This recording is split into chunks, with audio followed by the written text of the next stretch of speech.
Hey friends, my name's Aaron Ciotti. Everybody calls me Ciotti. I got all the lights on. You proud of me?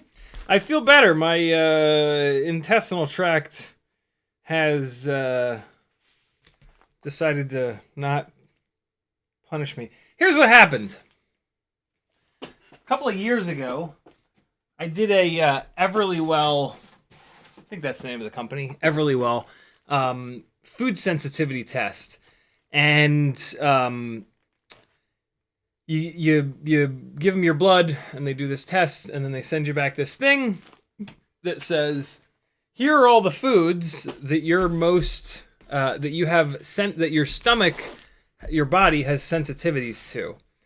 And it came back with a big list. And like the things that I was apparently sensitive to were like all over the place. Eggs and milk, barley, wheat, hops, gluten, all my favorite things to eat, basically.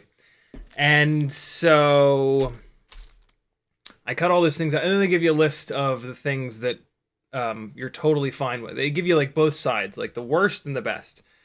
On the best side, there was some good stuff: rice, corn, veggies, some veggies, American cheese. Thank God, some kind of cheese. It was a lot of cheeses on the bad list. And so I cut all the bad things out. I started eating all the good things, and all of a sudden, I wasn't spending half an hour to an hour on the toilet every day, which was amazing. And so that's been my diet ever since. Well, recently, after a while, that gets kind of frustrating. And so recently, I started looking up the Everlywell test, because I'd heard from a couple of people that like it's maybe pseudoscience or not real, and there's like a bunch of Reddit articles, and I was like, oh, that's interesting. And so I said, you know what, I'm going to try to bring some of this stuff back into my diet. So 2 weeks ago, I had a big glass of regular old moo cow fuck milk, and then at night, and then the next morning, I had my cereal with moo cow milk. And 24 hours later, my anus imploded. And then I gave it a week for my body to like recover. And then Tuesday night of this week, I had... I don't even remember what I had. Oh, eggs. I tried eggs. I made fried rice for the family and put 3 eggs in there. Scrambled them all up. It was delicious. And then on Wednesday, my stomach actually imploded. It wasn't the other side of it, very strangely. But yeah, my stomach was just a total disaster on Wednesday. I spent, I was in the bathroom, but I didn't really need to be in the bathroom. I was just like huddled up in a ball with unbelievable stomach pains from 7 o'clock until 9 o'clock. Actually, 7 o'clock until like 9:30. And then at 9:30, I just went and laid down and tried to fall asleep, and actually amazingly did. So that was my Wednesday. That's where I was Wednesday night. So yeah, this week has sucked. But I'm back, damn it. And the pin vices have arrived. And I didn't realize it, but there's 10 of them here. I thought I only ordered 5. So I've got a stack of mailing envelopes. And while I do the things for this live stream here for the first like half hour or so, I'm going to be packing pin vices, 0.99 millimeter and 1.5 millimeter drill bits into the pin vise bags and putting them into these padded envelopes. And if you guys want them, you can order them from me. Here's how it's going to work. The pin vices were almost $10 each. The drill bits were... I forget but basically, $40, $40 per, and you will get a double-sided pin vise, a 0.99 millimeter drill bit, and a 1.5 millimeter drill bit, so that you can stop ruining $10 motors, right? Like you ruin a motor, and you've got to spend $40+ on a replacement motor. So get you one of these pin vices. You'll save your fingertips. You'll save your motors from pushing the motor shaft down through the bell. And yeah, covers shipping, covers packaging, all the good stuff. CiottiFPV.com. There's a PayPal button in the note. Put, yo, pin vice, please. Here's my address. Here's my email for tracking. And I'll take it from there. Those of you that are here early, yeah, you get to get first dibs on these as a present for being early. So I've got 10 of them. I've got 10 of the pin vices. I've got 10 of the 1.5 millimeter drill bits. I've got 20 of the 0.99 millimeter drill bits. So if you just want a 0.99 millimeter drill bit, it's $6. Same kind of deal. Yo, 0.99 millimeter drill bit, please. Shoot me $6 and I'll mail it to you. So yeah, 10 and 10 pin vices with the doubles. I'm not putting them together for you. I'm just going to put them in the thing because I don't want to ship it like this because I'm afraid that that during shipping the drill bits will break off. So yeah, you have to unscrew the thing and rescrew the thing. I know that's a lot to ask, but you'll be okay. I know you'll be all right. What's up, friends? Greetings, cretins! Northern Tier FPV was first. Simon was next. Mattio FPV. Hold on. These windows are all screwed up. Why does it look so dark in the background? Well, first of all, this is going to drive me absolutely mad. So let's just fix that. There we go. Yeah, it looks dark. It looks so dark back there. I don't know. Maybe it's fine. I still need to get the LED strip lights run. That'll make it a lot brighter. Has it always been that dark back there? I feel like something's changed.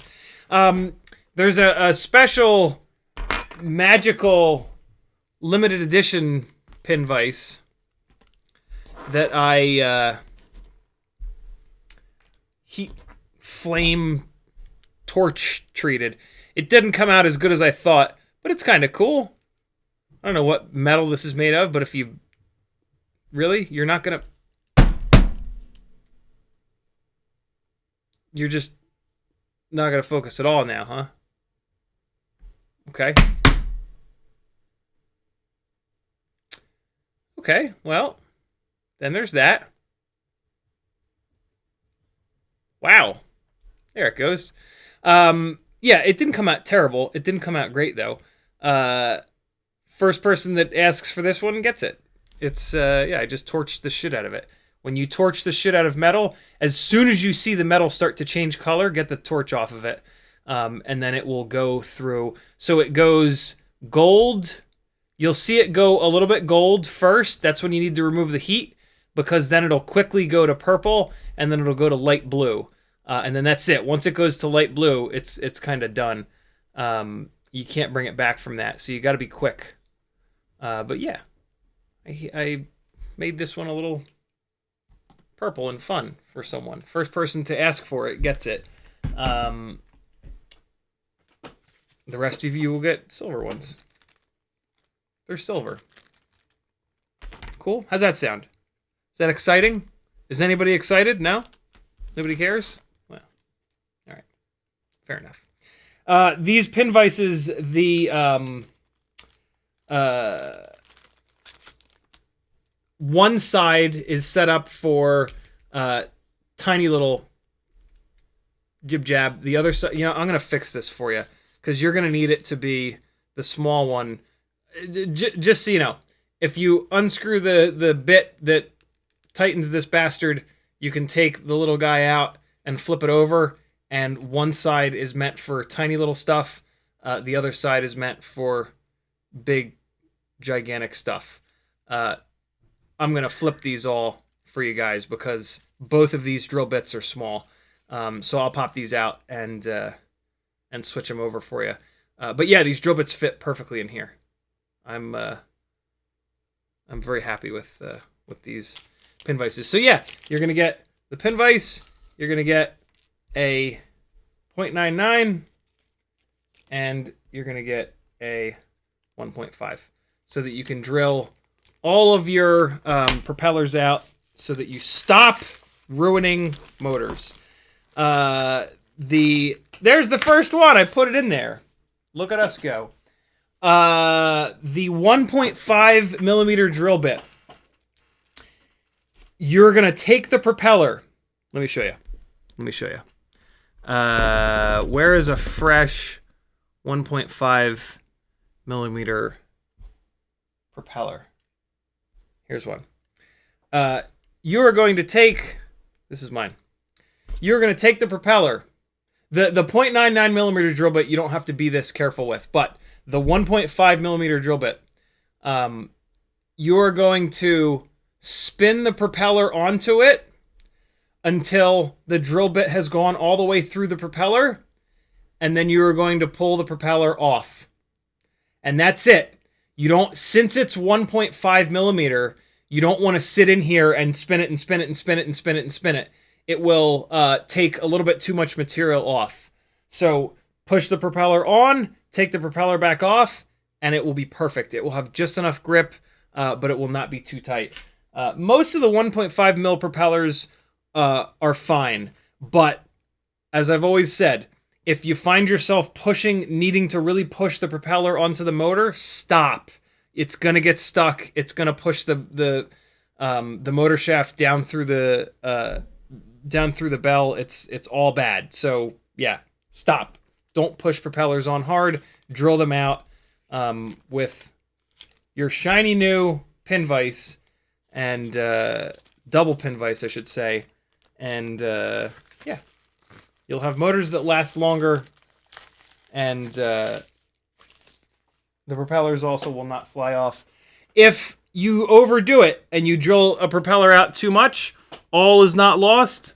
You're going to take your fine-tipped tweezers that you like the least, because this is going to ruin them. It's going to bend the little fine tips on them. You're going to put your tweezers into the hole in the propeller, and you're going to rotate them around while you're pushing really hard on them. What you're trying to do is score up the plastic. The plastic in there is like this. You're going to push that fine tip tweezer around on it, and the plastic is going to do one of these. So where the tip is, it's going to push the plastic down and make the situation worse, but then the plastic is going to rise up like this. So you're going to have two ridges all the way around on the top and the bottom, and those are going to grab the motor shaft nice and hard, and yeah, you can fix them. So if you accidentally go a little too hard with the 1.5, you'll be fine, I promise. In the chat, Northern Tier, Simon, Matty FPV, Troy Prelog, SlowCal FPV, Stavel, Big Fran, Hockey Rounds, Mr. Huggy, Mr. Blue Sky, Frank Nicholas, Douglas Otwell, Wake and Bake, also known as Wakanabe, WeBleed FPV is in the house. What's up, Zotek? Freelojo, Tongue Out FPV, 16-bit FPV, Brandon Woodford, Scott FPV, Raging Leak, Great Scott, Hendrix Freakazoid, 16-bit again, Walter is in the house, JP Spin, Simon, Light Sail, who else is here? Troy Prelog, Ramada, 16-bit again, CMYK is in the house, Simo, Frank Nicholas, Decabacow? I think that's Decabacow. Decabacow's here. Hendrix Freakazoid, Off Axis, No One FPV, Brent Anderson, and I think that's... Wait, no, there's more below this. Oh, wow. Yeah, okay. YouTube was being weird. Fun per Volt, Sprout, another trucking FPV channel, Jamie Lee, Smoking Dog Cujo. Did I put both in here? Yeah, I did. Todd Halston, Ninja Monkey FPV. That's another good one. Bob Noxious is in the house. Mr. Blue Sky. Quadverse is here. The coolest and best micro podcast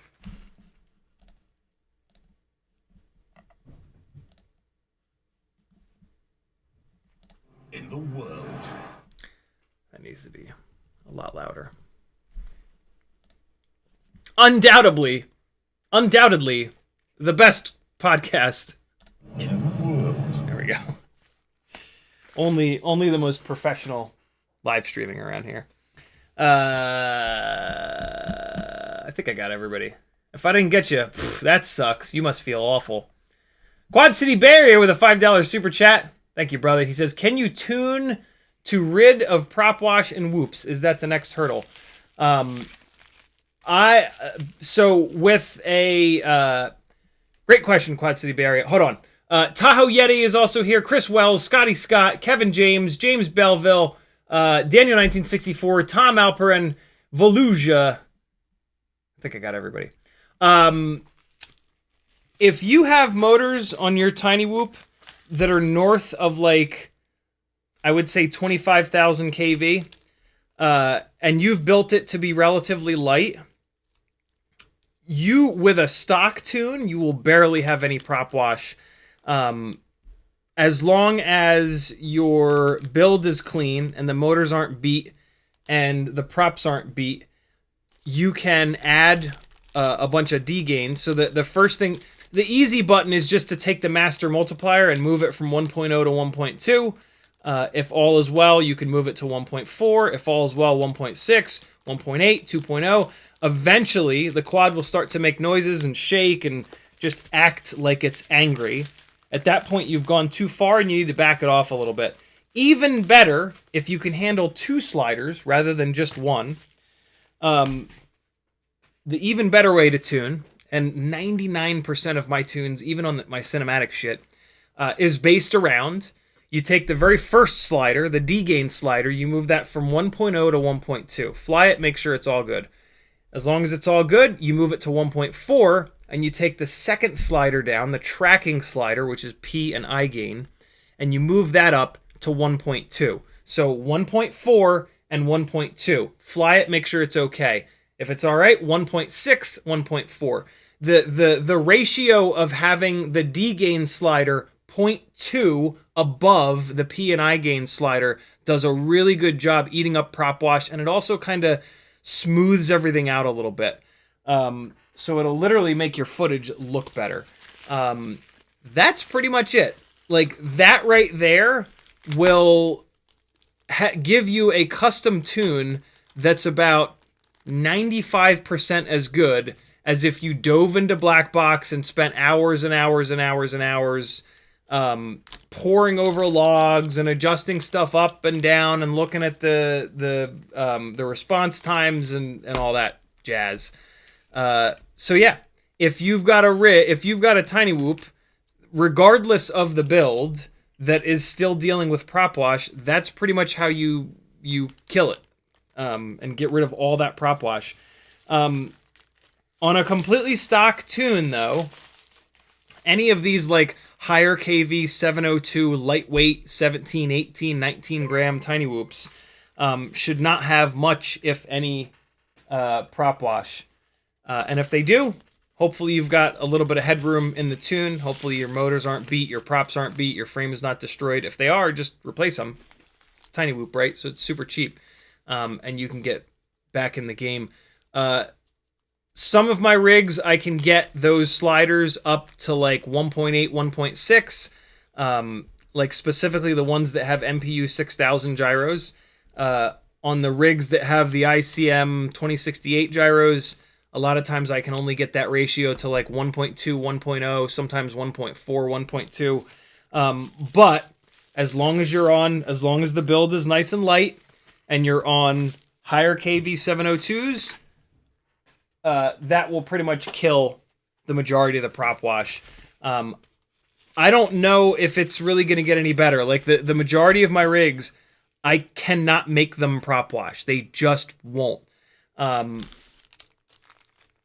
the Mobula8 2024, for example, barely prop washes. It does even better if you put these GemFan 1219S propellers on it, because they make a bunch more thrust than the props it comes with, or than the HQ YOLO props. But yeah, prop wash is kind of a thing of the past with TinyWhoops ever since 702 high KV motors. So yeah, if you're still dealing with it, some of the new TinyWhoop gear is kind of the answer. Again, as long as the platform that you've got is sort of sound. You know, the ultimate freestyle TinyWhoop formula that just does not prop wash like at all. It is very straightforward. It's a Mobula8 ELRS with a motor swap and BT 2.0. BT 2.0 is also a big part of what makes TinyWhoops not prop wash, because it just delivers so much more power. So the folded cell batteries with a BT 2.0 connector is a big part of that equation. But yeah, I mean, it's just a Mobula8. It's the ultimate freestyle TinyWhoop is an old school Mobula8 ELRS, BT 2.0, motor swap. That's really it. It ends up being like 18 point something grams. 3+ minutes freestyle flying in around the house, and yeah, incredible flight dynamics. It's just a joy to fly. The Mobula8 2024 is almost as good. It's lighter, which is great. It has lower power, lower KV motors than what I usually recommend, but because of the fact that it's so light, you barely even notice it. And yeah, it's like good to go right out of the box. It's just a phenomenal rig. I cannot wait for them to be actually available so that everybody can get their hands on them. I'm going to say this, though. The second that if you're interested in one, the second that you see them available, buy that shit. They're not going to last long, and they're not going to last long at this price. Like, they'll sell out pretty much immediately. And then I'll bet you the second run of them is going to be more expensive, because apparently there's another chip shortage coming, which sucks a big old bag of dicks. So, yeah, if you're interested in a Mobula8 2024, whether it's the analog or the HD0, in my opinion, go with the analog one. The HD0 one, you sacrifice a lot of performance for slightly better video quality. And, like, it's a TinyWhoop. You're flying it freestyle. It's not about video quality. It's about having something that you can do full tilt, like freestyle nonsense in the house for. So yeah.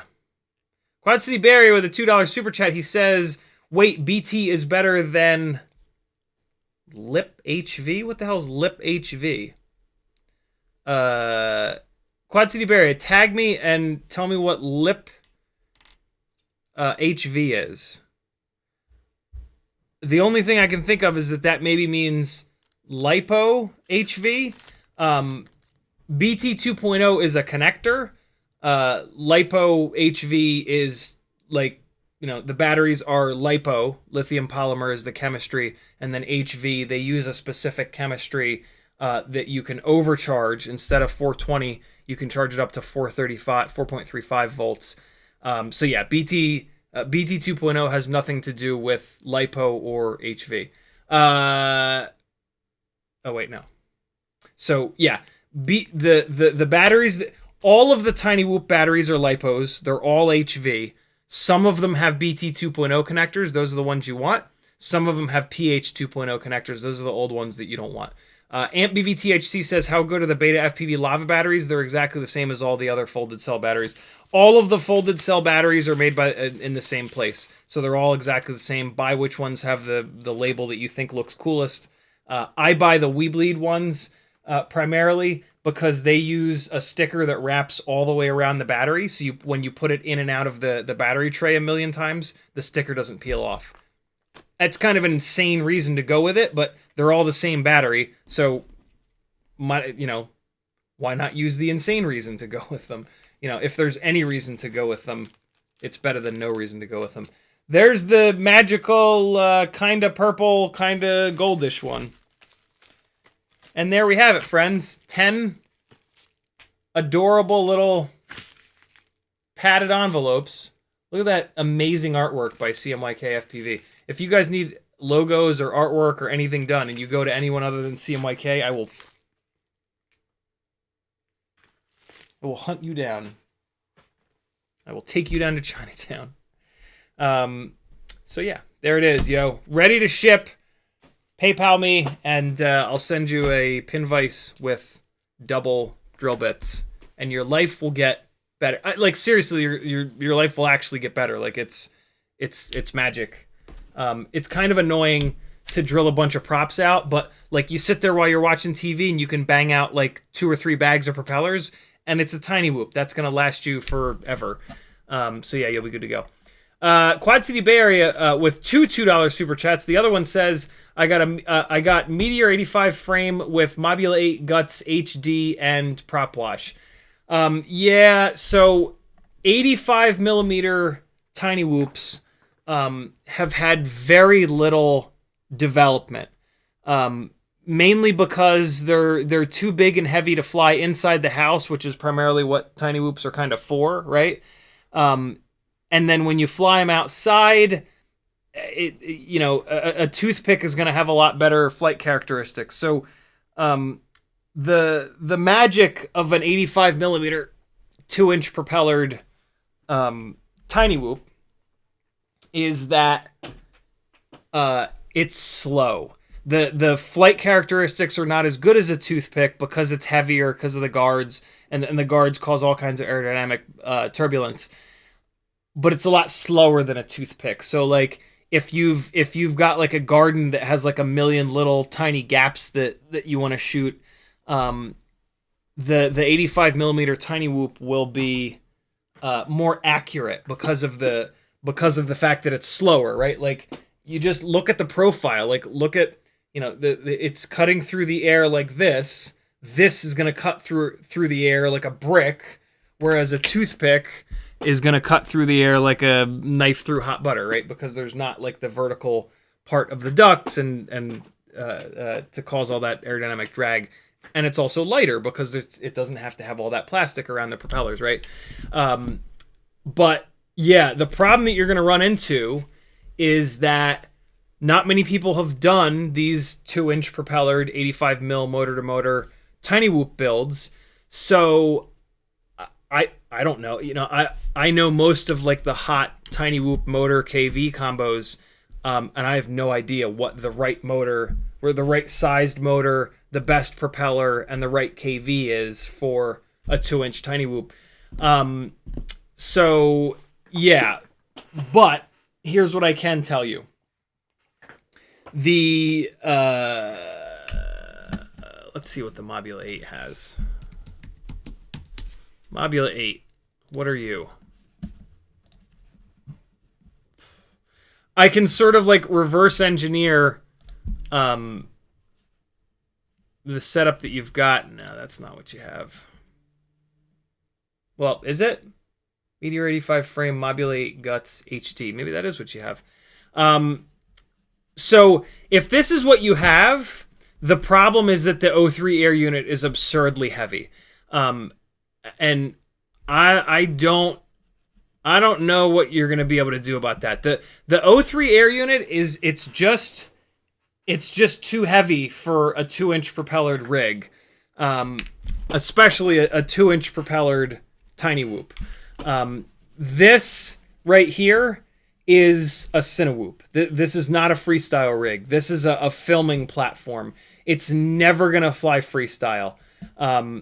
It's just the propellers are too small. If you wanted to have this perform good for freestyle, you would have to run motors that are so big and a battery that's so big that this frame would break every single time that you crash. This is, yeah, it's not going to do that full-blown freestyle thing that you're looking for. It's not going to completely crush prop wash. This is a CineWhoop. You have to limp this thing around. But in doing so, you're going to get great footage because the O3 setup is just phenomenal. So this thing has 1103, 11,000 kV motors. So first and foremost, they say that it's 1 to 2S, but those motors are so low of a kV that if you try to fly this thing on 1S, it's going to be awful. So 2S is an absolute requirement for this rig. If you're not already flying 2S, you need to move over to that because that's the only way that this is going to be able to handle any amount of prop wash. And then if you did want to try to run this on 1S, you would basically need to find motors that are double this kV. So you're looking for 22,000, 24,000 kV motors. I don't know if you're going to find those in an 1103. I know they make 1002s that are that high of a kV, but a 1002 motor is probably going to be too small for a platform that's this heavy. So yeah, the motor selection is going to be rough. I would actually, if I was trying to turn this into a freestyle rig, I would go to 3S.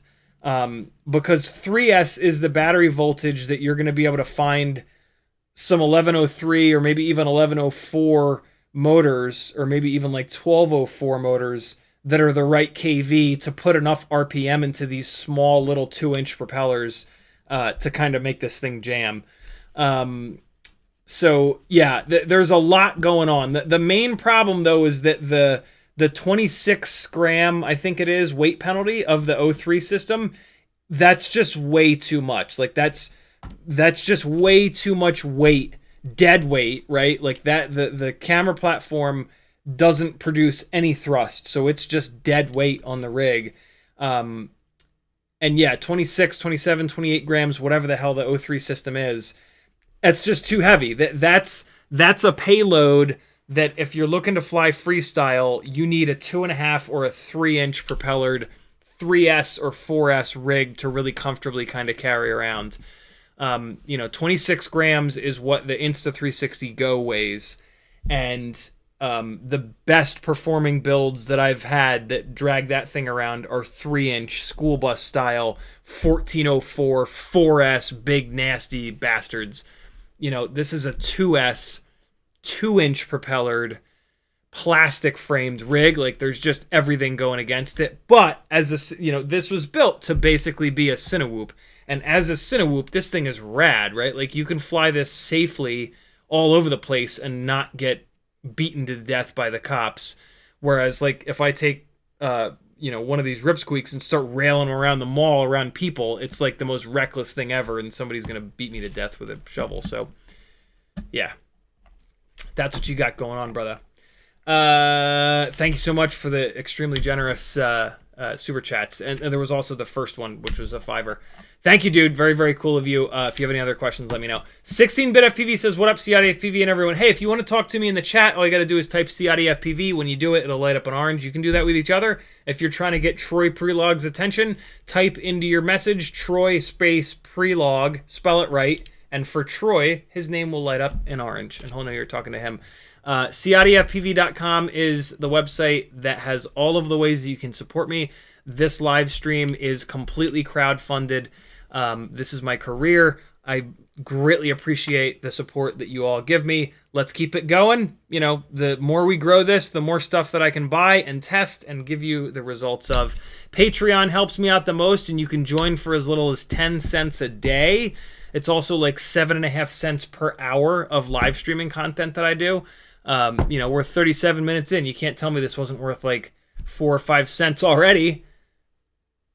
Maybe it wasn't. We haven't really done anything yet. But there's also an Etsy store where you can buy some fun stuff. There's a Fiverr page where you can work one-on-one with me. You know, treat yourself. Spend some time with a guy that's got almost 8 years in that can tell you which ESCs catch on fire so that you don't buy the ESCs that catch on fire and have a rig that catches on fire and cost you a lot more than what you would have paid me to tell you to not buy that ESC. There's a Teespring store where you can get some fun shirts, not like this one. This is a shirt from Blipshift. This is the second generation Miata. This is the one that I've got. This is the first gen that they did away with the pop-up headlights. And there's a whole bunch of affiliate links. It's 2024, my friends. If you're not using affiliate links every single time you order something on the internet, you are hurting our feelings. It's free money. It doesn't affect you in any way. You do have to hit an affiliate link every time. When you check out and you actually pay for something, it wipes that content creator's affiliate link out. So change your bookmarks to our affiliate links. Change your URL bar suggestions to our affiliate links, right? Like if every time you go to get FPV, you're like me and you just go to the URL bar and type get, and then it predicts the rest of it. Off to the right of the prediction, there's a little like remove this suggestion button. Remove all of the suggestions and then go to CiottiFPV.com and hit all of my affiliate links a bunch of times. And then from then on, whenever you type AMA or GET, it'll predict that you want to go to my affiliate link, and then you don't even have to think about it. Cool? Do it! It makes a big difference. It's free money. You can still use coupon codes, get free shipping, and it doesn't affect you in any way. Tonight, we are going to modify a whip antenna to be unbelievably lightweight, like 0.2 grams lightweight versus 1.2 grams. I am doing that on pretty much all of my TinyWhoops at this point. The TrueRC ultra short singularity antennas are awesome if you're flying like outside, for example. Flying inside the house, maybe you're in your basement and you're flying up above your head. Specifically, having the head of the antenna right next to the sheet of copper, all of the copper that's in these PCBs. When you're flying level with yourself and there's air between the head of the antenna and your goggles, the signal is phenomenal, and you will not get a better signal than that. But as soon as you go up high and there is not just air in between the head of the antenna and your goggles, the video quality, it doesn't go to hell, but it gets worse than a janky little whip antenna where the active element is all the way separated from that PCB. So gather up all of your antennas here, and you can create some very lightweight, very like amazingly well-performing antennas for what they are. And then you can be pissed that you've got like $120 in TrueRC singularity antennas. But you won't be that pissed because, again, when you fly outside, the TrueRC Singularity Ultra Short is great. It's just, yeah, if you're like me and you hang out in your basement and then you fly upstairs, having that PCB, having that antenna above the PCB, it really blocks the hell out of the signal. This is something that you can see very easily as I climb this 1,400-foot tower. So by the time I get up to the top, look how bad the video quality is. Ready? And now... perfectly clear. Right? So that's it. That was the difference between having the antenna behind the PCB and then rotating the quad over and having just air between the antenna and me. That was on 25 milliwatts, I believe. I forget, but I think that was on 25 milliwatts. If there's air between antennas, all is right with the world. If there's kind of anything in between them, boy, things become a lot more difficult. So yeah, we're going to do that tonight. I'm going to show you how I've been modifying these antennas. It's so simple. You could probably figure it out on your own, but I'll show you. And then I've got a whole bunch of TinyWhoops in like various states of build, disrepair, testing. I got a whole bunch of batteries charged. I was all ready to do a whole bunch of testing today on these Walksnail builds, and it's been raining all day long, so I didn't get to do any of it. Hopefully it's not raining tomorrow because, yeah, I'm doing some final kind of testing on the 75mm Walksnail Freestyle setup. This one is on 802 33,000 kV motors. This guy is on 1002 23,500 kV motors on the Meteor 75 Plus frame with the 45mm propellers. I've also got a set of 802 27,000 kV motors that I'm going to try on this frame with the 45mm bi-blades. So yeah, again, 1002 23,500s on the 45mm tri-blades is going to get put up against 802 27,000 kV on the bi-blades. I'm really looking forward to seeing what the difference is between those two. And then I've got some analog stuff that I'm going to test as well. This is the, I haven't flown this in a while, but this is the Jungle Gym Basher. This is basically just a Mobula8 ELRS with a motor swap. These are 802 27,000 kV motors on the GemFan 1.6-inch bi-blades. I've also got, these are both, this is the, this is going to be tested on the Walksnail rig. Unfortunately, the Mobula boards, the Mobula X12 and the 5-amp, they won't fit in the Meteor 75 airframe, which is super sad. But luckily, the Mobula8 V4 frame, they fit perfectly in it, and it's only 1 gram heavier than the Meteor 75 airframe. So this is going to get tested with the Walksnail setup. These are actually 0603 30,000 kV motors. I don't think these are going to get the job done. I think these are going to overheat, right? 0603. The stator width, 3mm, is half what the stator height. And that ratio of 2 to 1 is a ratio that's going to get hot, basically. And the Walksnail rigs are pretty heavy because the extra VTX, well, the extra board that the VTX lives on, right? So these motors are probably going to overheat on that setup, but I do just want to kind of test it because these 0603 30,000s are prototype motors that Jesse from TinyWhoop very kindly sent me 2 sets of. And I've had these motors on a 65mm build for a while now, and they're really good.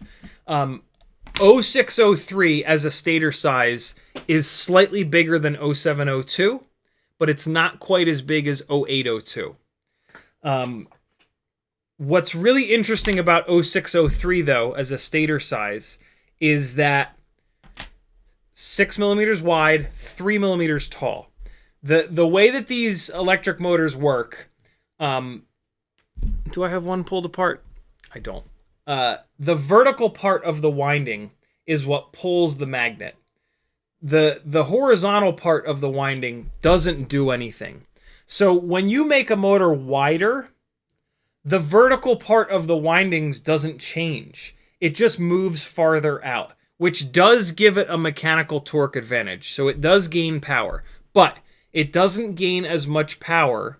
So like if you make a motor 1 or 2mm wider, it actually doesn't gain as much power as if you make it 1mm taller, because the height of the 2mm versus 3mm, for in this example, that vertical part of the winding is what's pulling the magnets across. over. And so, and the other thing is, when you increase a motor's width, usually the percentage change is a lot smaller, right? So like, let's compare 0702 versus 0603. 7 millimeters wide, 2 millimeters tall. If we then go to a 6 millimeter wide, 3 millimeter tall motor, we have increased the height, which does the work, by 50%, right? 2 millimeters to 3 millimeters is a massive change percentage wise. Whereas 7 millimeters wide to 6 millimeters wide, that's a much smaller, it's what, like a 12% change? So we're talking about a 50% increase versus a 12% decrease. That is why the 0603 motors make significantly more power than an 0702. And I actually kind of think that even though the stator volume, when you do, so like the volume of the cylinder that is the motor is also a nice measurement to judge how much power the motor is going to be able to make. That volume of the 603 cylinder is slightly less than an 802, but I'm pretty sure that the 603, because it's got that 3 millimeter tall stator doing more work, I think the 603 actually makes a little bit more power than the 802. And who doesn't want more power and less weight? The trade-off is that, and this is the trade-off that I think I'm going to find, 3 millimeters tall and 6 millimeters wide is a 2-to-1 ratio. And that 2-to-1 ratio typically gets too hot. The wider a motor is, the more of the motor is in the downdraft from the propellers, and the cooler that a motor stays. Magnets don't like to get hot. So motors that are 2-to-1 typically get too hot, and then the magnets don't work as well. And so you have a motor, this is true for like 1507s, 1408s. You have a motor that you take off, and the first time you go full throttle, you get full power for like a split second, and then the motor pretty much immediately overheats and saturates with heat, and then you start to lose power. And so you have a motor that's very inconsistent. Every time you get on the throttle, like if you've spent some time cooling the motor down, you might get a split second of full power, but then you're going to get less power. And like, God forbid you blip full throttle twice in a row, the second full throttle blip is going to have significantly less power than the first. And that's tough to fly. Rigs like that are very difficult to fly. And I think that's going to be the deal with these 603s. But as always, you know, thinking it and testing it are two completely different things. So I'm going to test it. Because yeah, I'm having a hell of a time figuring out the motor and propeller setup for this Walksnail Freestyle build. I cannot find a setup that has enough power. I'm close. I'm getting closer and closer and closer and closer. But it's still not quite there yet. I was sure that this Meteor 75 Pro setup on these gigantic 1002 23500s would be there, but it's not. Somebody did say to me recently, though, that they ran these same Flywoo 1002 23500s, and they also ran the RC and Power 1002 22000s. And even though the RC and Powers are a lower KV, they actually made more power. Which is not super surprising. Like, the motor size and KV are the two main factors in determining how much power a motor makes, but there are like a dozen other factors. The grade and the strength of the magnets that are used, the thickness of the magnets, the thickness of the laminations in the stator, the air gap, and there's a whole bunch more. And if you get enough of those smaller things wrong, then it's very easy to have a motor that is either higher KV or a bigger stator that doesn't make quite enough power. And so we might sort of be in that situation. I have to put a GetFPV order in anyway, and I'm pretty sure that they have those RC and Power motors. So yeah, I'm going to snag a set of those and we'll give them a shot. I also think that I'm going to try to go all the way up to 1102. BetaFPV has an 1102 22,000 kV motor. Does anybody know of... I need the kV. I would love like a 23 or a 24,000 kV 1102, but I don't think they exist. Also, it has to be a 3-bolt motor, right? All these frames that we're using are 3-bolt frames. 1102 is the motor size where you start to see motors that are both 3-bolt and 4-bolt. So yeah, if anybody knows of a higher... I'm just looking for the highest kV 1102 available. With 1002s, the highest kV available is the Hype Train Dime, 1002 24,000 kV. Unfortunately, it does not come with motor connectors on it. So I bought a set and then I ended up selling them. So yeah, I'm going to try the RC and Power 22,000s. We'll see how those are. Yeah, I don't know. I really, really, really want to have a Walksnail Freestyle TinyWhoop that's got enough power to really be competent for that like full tilt freestyle insanity. But it's tough. It's tough to keep it lightweight, but also yeah, get enough power out of it. I could just go to 2S and then it would be easy. But going to 2S, the weight gets completely out of control. I'm really trying to keep it to 1S so that it's nice and lightweight and it's kind of dual purpose. You can fly it inside. It's a lot for inside, but it is possible. And then you can also use it outside. Going to 2S, like, sure, you can fly it inside, but it's not fun at all. And like, God forbid you hit your personal belongings, they're going to implode because it's just going to be so heavy. So like 2S really makes it outdoor only. If I have to go down that road because 1S is just not cutting it, I will, but I'm going to try everything I possibly can before we get there. Hey, Prop Popper. What's this one called? Clone Popper? I love it. I love the Clone Popper. And it's mainly because of the hooker. It's a very attractive one. This is an ugly hooker, and this is an attractive one, and that's it. This little hook that goes under the propeller is much skinnier. This one is much stronger.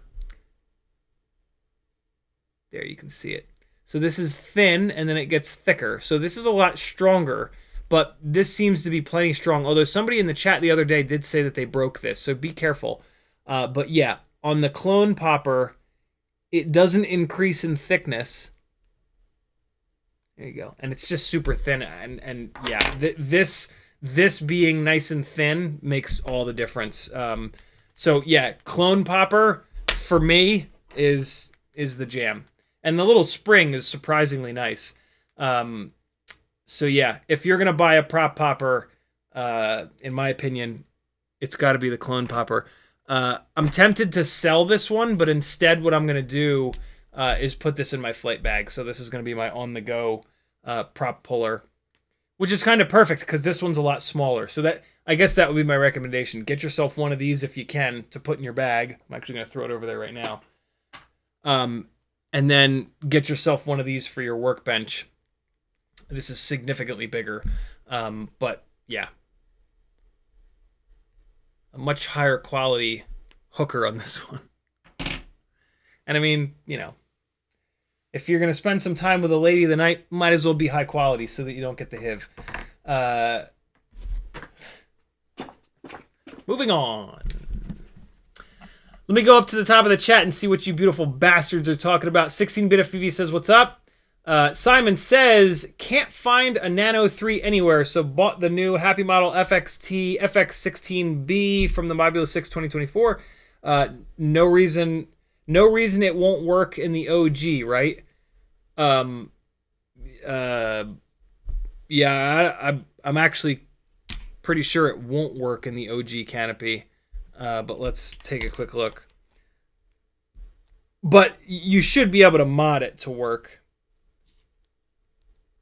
Let's see here. Yeah, the lens is significantly bigger. So you're gonna have two. You might have two issues. The one issue I know you're gonna have is that the lens is too big for the opening in the old school canopy. For anybody that doesn't hang out here all the time, this is the old school Mobula 6 canopy. I actually like this a lot better than the Mobula 2024 G-string style nonsense canopy. It's not even really a canopy. So yeah, the lens on the new camera is going to be too big for this canopy, but you just sit there with a file, and you can just file this opening bigger. There's plenty of plastic around this file, around this opening in the canopy. I have to do that on all these Walksnail light builds. The Walksnail light camera uses the bigger style lens, so I have to sit here with a file, and you know, it takes 15-20 minutes. So yeah, that will fix that issue. The only other thing that I think you could run into is that the lens might sit too far back. I think you'll be fine. But yeah, I think actually the lens is going to sit too far forward and it's going to be hanging out a little bit. But yeah,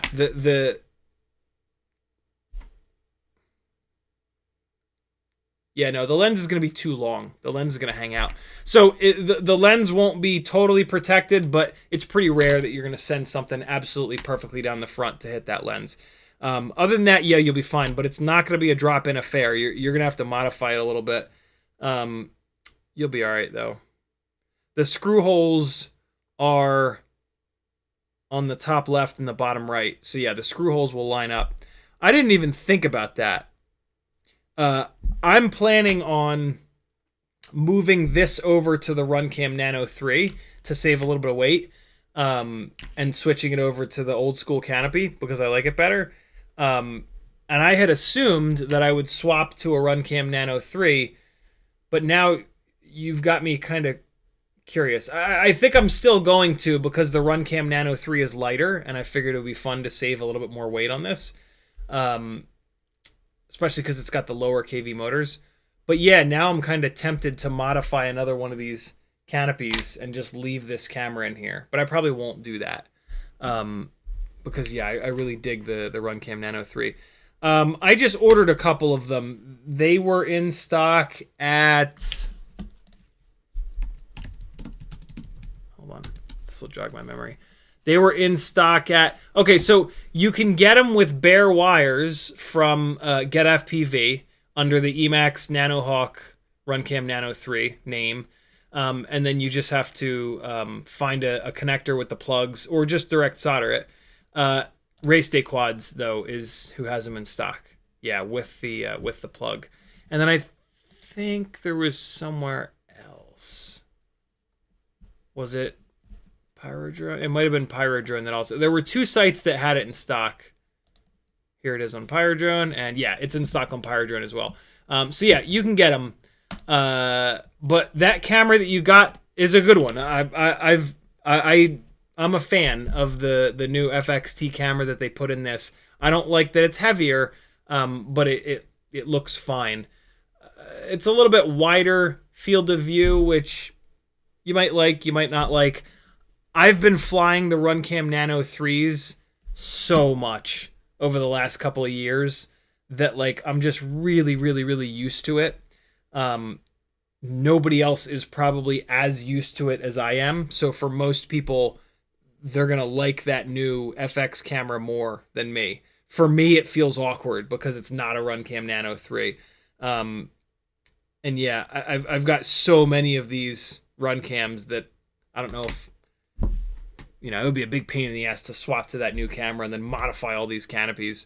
So I'll probably stick with the Runcam Nano 3. There's nothing wrong with it. It's a perfectly good camera, and it's extremely lightweight. So, but yeah, that's just me. I'm not going to sit here and say that the Runcam Nano 3 is the best camera. It's certainly the lightest camera, which is a big plus. But yeah, everybody's definition of best when it comes to cameras is completely different. Personally, I will take the lightest camera that's very durable. that looks decent over a heavier camera that looks a slight bit better because it's analog and it looks like ass anyway. That's just me. If you're the complete opposite of that, you're not wrong. That's totally fine. For me, you know, the analog freestyle tiny whooping thing is more about the tricks and shit that you can do and like the sick shit that you can pull off versus the quality of the video looking good. Especially because it's going to go through analog and it's going to get break up and yeah, you're going to barely be able to tell the quality of the camera. That's just me though. Light Sail says, try a underground Whoop League race build. I built loads of those back when 802 20,000s were the most powerful TinyWhoop motors that were available. So yeah, there's tons and tons of content from like 2-3 years ago with underground Whoop League race builds. Nowadays, yeah, I've moved on to significantly lighter weight, significantly higher power builds so that I can do all the crazy shit that you see me doing, right? The big, nasty power loops all the way across the room, the big stalls, yeah, all the really high power to weight ratio stuff. An underground Whoop League race build, to me, at this point, would feel like the fattest, slowest shit on earth. But that's perfect for spec racing. Spec racing, the best spec racing in the world is typically underpowered, not necessarily heavy, but underpowered platforms. In the motorsport world, the best example of this is Spec Miata. Some of the best racing of all time has been had in little grassroots Spec Miata racing leagues where you've got 40, 50, damn near identically prepped 2,000-pound Miatas on slicks that make anywhere from 130 to 150 horsepower.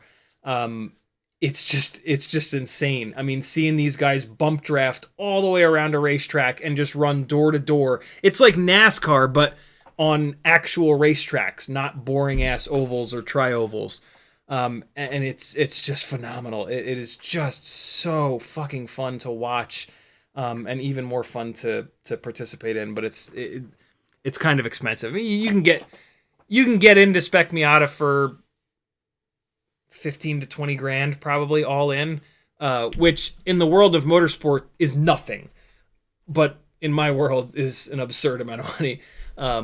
But yeah, it's amazing. And so yeah, not all of, but a lot of the FPV spec racing follows that same formula where you've got either fat or underpowered or both builds. And that's what allows the racing to actually tighten up. When you have faster, lighter rigs, everything opens up, much like Formula One. Formula One has a huge problem, and they have had a huge problem for the last decade with passing, or the lack thereof passing. And yeah, I mean, for those guys, the issue there is mainly how sophisticated their aerodynamics have become, and it's no longer faster to run in someone else's wake. Because when you're in someone else's wake, these cars have so much aero that the turbulent air does not hit all of the dive planes and diffusers and shit the way that the way they've been designed to handle. And so yeah, they actually run slower when they're in somebody's slipstream, which is the primary problem. But the other issue is that the cars are just so fucking fast. And yeah, the faster the cars are, typically the more stretched out the racing becomes, and that's less fun to participate in, less fun to watch, blah, blah, blah, blah, blah. CMYK says, yo! Frank Nicholas says, consider your test with a grain of salt, not claiming it's pseudoscience, but not very accurate.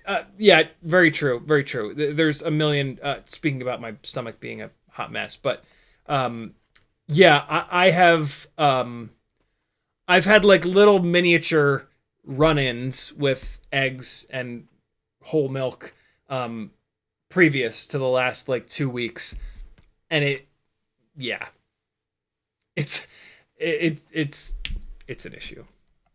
It's an issue. Frank Nicholas says, Sound like you need to start a carnivore, animals only, or lion diet, ruminant animals, beef, lamb, etc. Salt and water. If you want to know more, let me know. Yeah, you know what's interesting is that like meat of damn near any kind, I'm completely fine with. I just, yeah, I hate that idea. I do not. The meat industry in America is pretty nasty. If I had my way, I would eat, and I do. I eat probably 80% vegetarian, and have for a long time. And that helped. That helped a ton with my stomach and just feeling better. Also, just mentally feeling better about what I'm putting into my body. But yeah, what's really annoying is that like my safe space right now for food is to just go get like fast food, like any like meat based food always settles in my stomach completely fine. So like when my stomach starts to get upset, I'll actually go get like a hamburger or a cheeseburger, and it'll settle my stomach down, which is super weird. But that'll typically be it. I'll then eat veg for a couple of days. I don't know. It's weird, man. Don't get old, kids. Sprout says, how much again? Sorry, just came in. For the pin vise, it's 40. $40. I'll cover shipping. It's gonna come in an awesome little package that you'll love getting in the mail. 0.99 millimeter drill bit, 1.5 millimeter drill bit, and the double-ended pin vise. It'll look something like this. It's not going to come put together, but this is what you're going to end up having, and then you've got the nice grip to hold on to while you're putting the propeller off and on. Just awesome. You can also put these in a drill if you have a drill that the chuck goes small enough, because these are very, very little. But putting these drill bits into a drill is a great way of opening the propeller up too much. The point of the pin vise is that you can be very like exact with the propeller so that you remove just enough material. Once you've done like 4 or 5 propellers, you figure out exactly what the right combo is, and it changes with each different propeller. HQ propellers tend to be very undersized. Same with newbie drone propellers, so they're going to need a little bit more twisting on the pin vise. The Gemfan propellers are damn near perfect. A lot of times you don't need to use them at all. Sometimes you need to just run it down a little bit and then bring it right back off. But yeah, you'll figure it out pretty quick. Ramadan says, milk drinking countries equal the successful ones that have the highest rate of osteoporosis. Bad bones sounds true to me, but do consider disinformation as attack on blah. Cleverer words here. Yeah, man. My partner Maggie is in the world of health science, and so yeah, some of the info and misinfo is kind of wild that's out there. But even the best info that we have today, there's a good chance that in a couple of years we'll be proven wrong. It's really tough. Ninja Monkey says, I just built a 17.4 gram TinyWhoop with the WeBleed Screamer motors. How can I tame it down a little? It's a great question, actually. Motor limiting in Betaflight. Go into your PID tab in Betaflight, and then down in the bottom right corner, for you would be down here, down in the bottom right corner, there's a thing called motor limiting. It's going to be at 100. That's 100%. Back it off to like 80. You can also access it in your OSD. If you do the stick command, pitch forward, yaw left, you go into profile, and then it's either in rates or miscellaneous PP, which is MISC PP. It's called motor output limiting in there. So you can just like land, go in your OSD and drop it down to 80, fly it for a minute, land again, put it up to 90, fly it, get it to the absolute perfect amount, and away you go. Bob Noxious says, what's up? Quad City Bay Area, thanks again for the super generous super chats. Quadverse says, thank you. You are most deserving and most welcome. Ninja Monkey says, hey, thank you. Ramadan says, LOL with a good day in the world. CMYK says, I can make mine prop wash, but it's extreme situations to be sure. Yeah, it's one of the things that breaks my heart the most about the newer Mobula 6 AIOs is that they moved over to the ICM 2068 gyro. And that's a very sensitive gyro.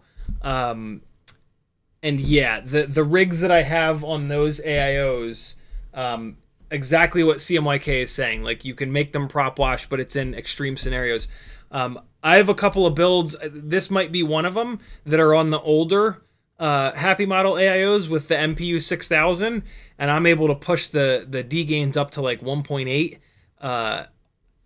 They just won't. They will not prop wash. It's phenomenal. It's so cool. It's so cool. But yeah, MPU 6000s are long gone now. AntBVTHC says, how good are the BetaFPV Lava batteries? We talked about that. They're the same as all the other folded cell BT 2.0 batteries. WeBleed FPV says, did you happen to check out our Northeast Whoop Champs event? It was epic. Bot Grinder and Heads killed it. Huge turnout. Hoping you can make the next one I'm hosting. I was really hoping to make this one, but man, the winter is really tough for me. I don't get any gigs in the winter. And so, yeah, like my bank account just gets hammered. Hopefully with some shit that's kind of cooking for the rest of this year, that won't be an issue next year. But yeah, I had a look at, yeah, it was just not happening. You know, New York is pretty far for me. I did see a bunch of the coverage. It looked super awesome. I was very jealous. But yeah, hopefully next year. Hopefully I can afford it next year. Mafi says,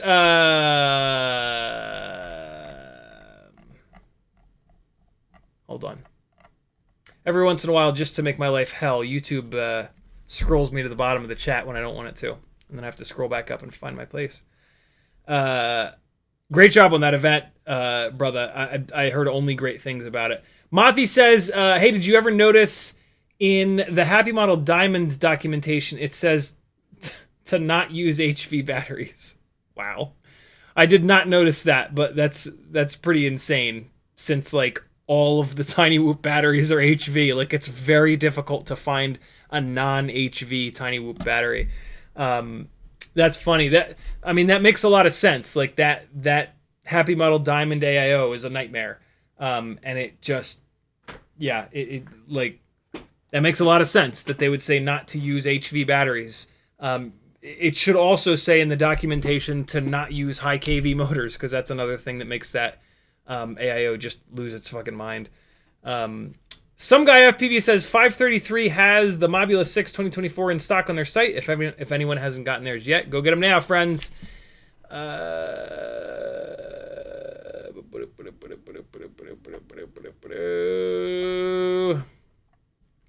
Kevin James says, I missed how much you said for the bag, so I guessed and sent a PayPal. It's 40 for a pin vise and the 2 drill bits.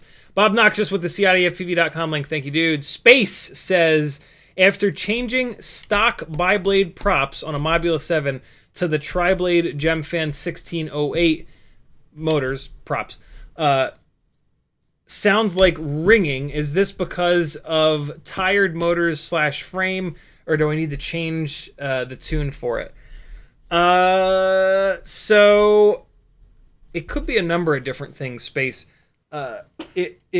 Since you said, is this because of tired motors / frame, I'm going to assume that you've been flying and crashing the shit out of that Mobula 7. Thumbs up on that. Keep flying hard and crashing all the time. But I will also say this. The GemFan bi-blades, the 1.2 and the 1.6 inch GemFan bi-blades are unbelievably well balanced. Like they shouldn't be as well balanced as they are. They're kind of just magic. So any propeller compared to those is not going to be quite as well balanced. There's nothing you really do about that. What you doing, Azalea? Get that dog. Get him. Get that dog. Get him. You should see the scene and hear it.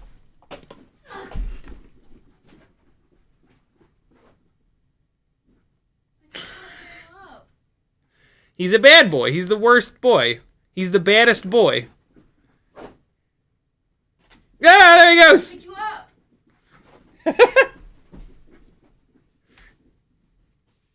Oh no! You better fix that. Oh. Eventually there'll be some. Yeah, there he goes. He just juked and jibed her. What were we saying?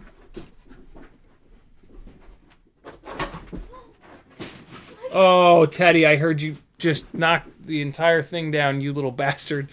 Quad City Bear with a $2 super Teddy says Mobula8 WS Walksnail. Yeah, that's tough. I might end up on the 2-inch propeller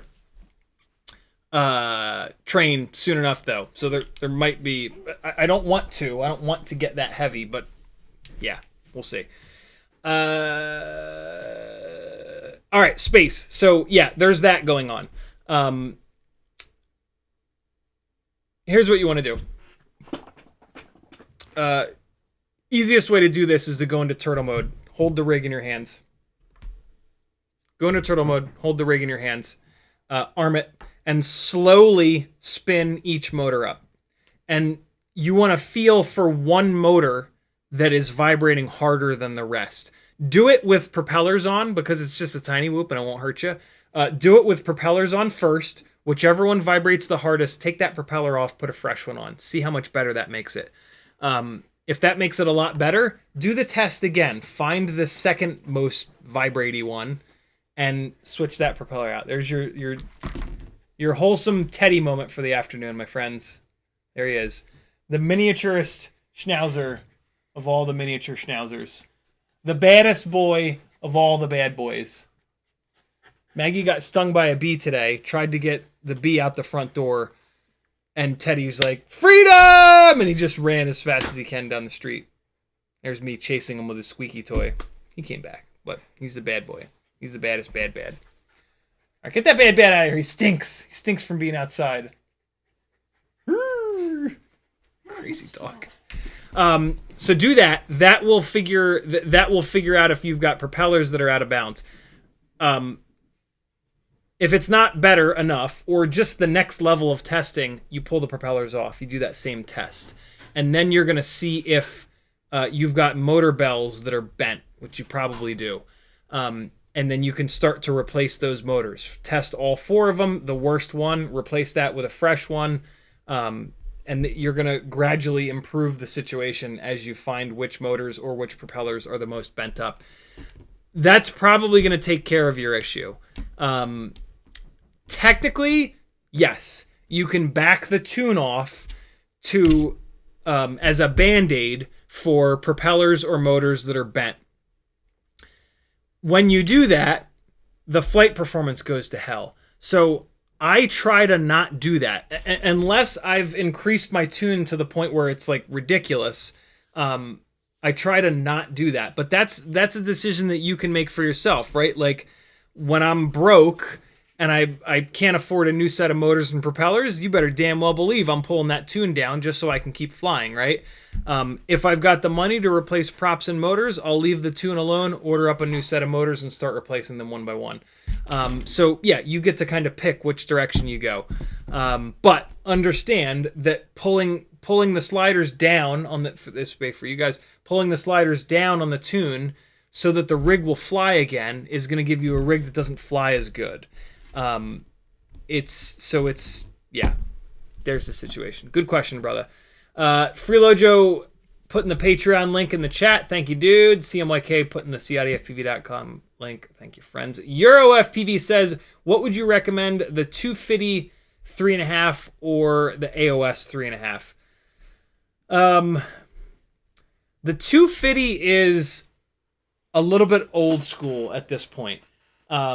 It flies great. I think it actually flies better than the AOS 3.5, mainly because it doesn't have the double thrust blocking A-arm setup. It's just got one single nice and thin arm. So if you're just going for flight performance, the 250 I think is going to give you slightly better actual in the air performance. The problem with the 250 is it only works with, it's specifically designed for a Vista in the rear. I'm pretty sure you can't fit an 03 in the rear. I'm pretty sure you can't fit Walksnail in the rear. You might be able to fit like an HD0 Freestyle VTX in the rear. Don't quote me on that. But yeah, it's really kind of specifically designed for old school DJI. It's an old frame. It's like a 2-3 year old frame at this point. So if the plan was to put OG DJI with a Vista VTX in it, or what's it, Runcam Link, I guess it's called, then yeah, the 250 is still a valid option. If you're looking for 03 or Walksnail, AOS 3.5, just, you know, it's the only option. The 250 you can also run with analog. Mine is. Yeah, the AOS 3.5 is a much newer frame. It's probably going to be significantly stronger too. So long range, not going to crash it a lot. 250. Everything else, AOS 3.5. AOS 3.52 is going to like future-proof you. Like if down the road you're on Walksnail now and you decide to go to 03 or, you know what I mean? Stuff like that. With the AOS 3.5, you won't have to completely change the whole frame. The 250 is handcuffing you to Runcam Link, analog, possibly HD0 Freestyle. Some guy FPV with a $5 super chat. Thank you, homie. He says, have you tried a cockroach ultralight frame with the Walksnail and have the AIO on the bottom? Better center of gravity. Mine's down to 22.61 grams. I have not tried that yet because I am waiting for a very, very cool camera mount that Timmons has designed and Bob Noxious has printed to show up. It is like version 0.1 of the mount. So it is going to be changed, but the mount puts the camera up front like this, which is very cool. I also have a message over to Kelvin at NewbieDrone asking him for the file that makes, it's a little piece of TPU that wraps around the bottom here that allows us to run the battery down here under the battery tray. You have to do that because when you put a bottom board in here, it takes up the space for the battery. So yeah, I haven't been able to do that because I haven't had a way of mounting the battery. The front camera mount is just because I have these drift car chasing rigs, and I want the camera to be as far forward and as far down as possible. But the main reason I haven't done it yet, I've been dying to do it, is that there's nowhere to put the battery once you put a board in here. So yeah, hopefully Kelvin gets me that file, and then I can beg you beautiful people to print it for me. But yeah, there's some really, really, really cool stuff coming to 65 millimeter cinematic-ish whoops on this channel. So stay tuned, my friends. Ant says BetaFPV has 22,000 kV too, but I bet RC and power is better. Yep, I agree 100%. Could be wrong though. Could be wrong. Simon says, I'm used to the Nano 3 as well, but I'm in the UK. The newer one says it's 150 degrees, and the Nano says it's 160 degrees. So the new one is narrower according to the specs. I hope it's okay, but it's cheap. That's cool. So when I fly a Freestyle TinyWhoop with like any other camera, which mainly means like NewbieDrone BI, which is a wide angle camera. But there are a couple other cameras I've tested. I always have a really hard time.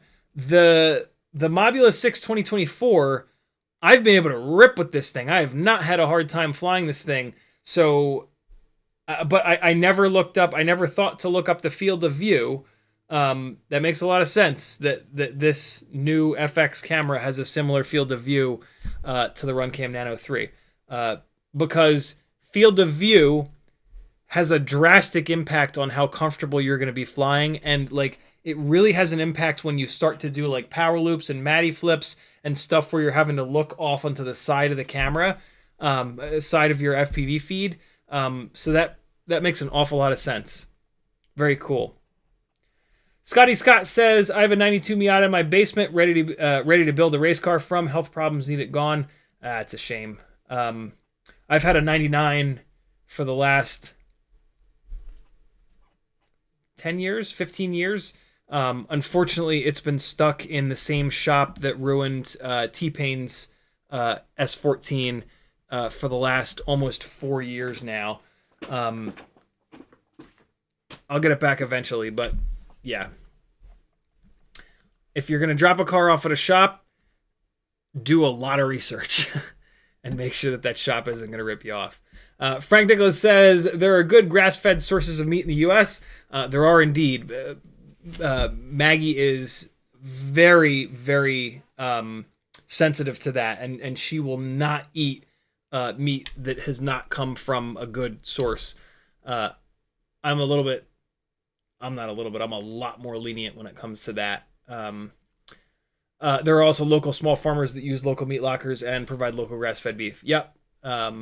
This house is all about that, and I've been all about that as well for a long time. But it's so nice to be with somebody that cares.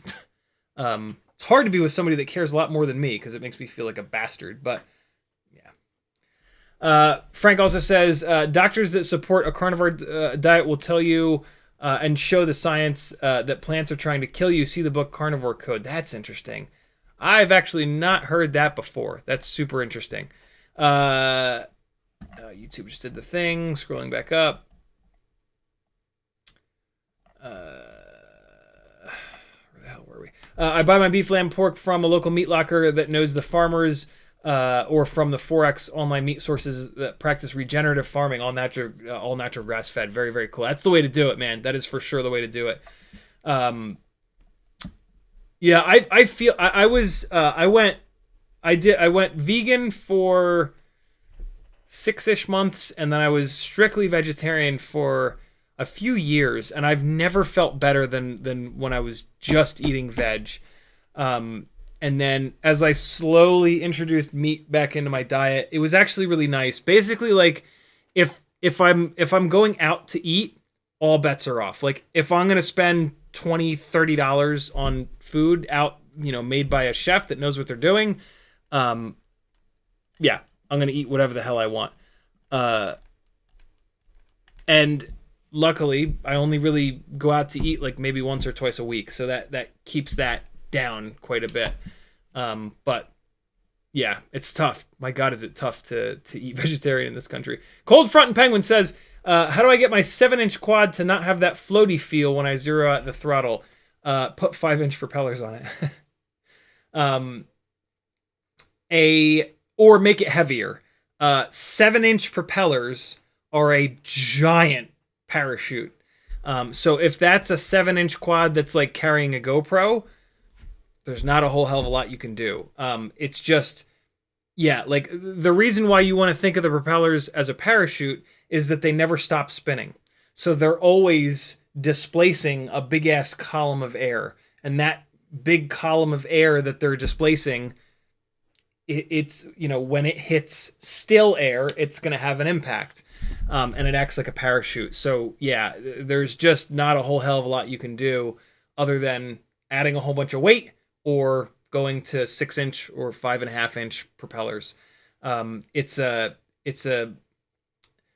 The fancy word for it is disc loading. It's a big parachute with not a lot of weight behind it, right? It's a ping pong ball in a parachute versus a bowling ball in a parachute. It's just, you're fighting against physics, unfortunately.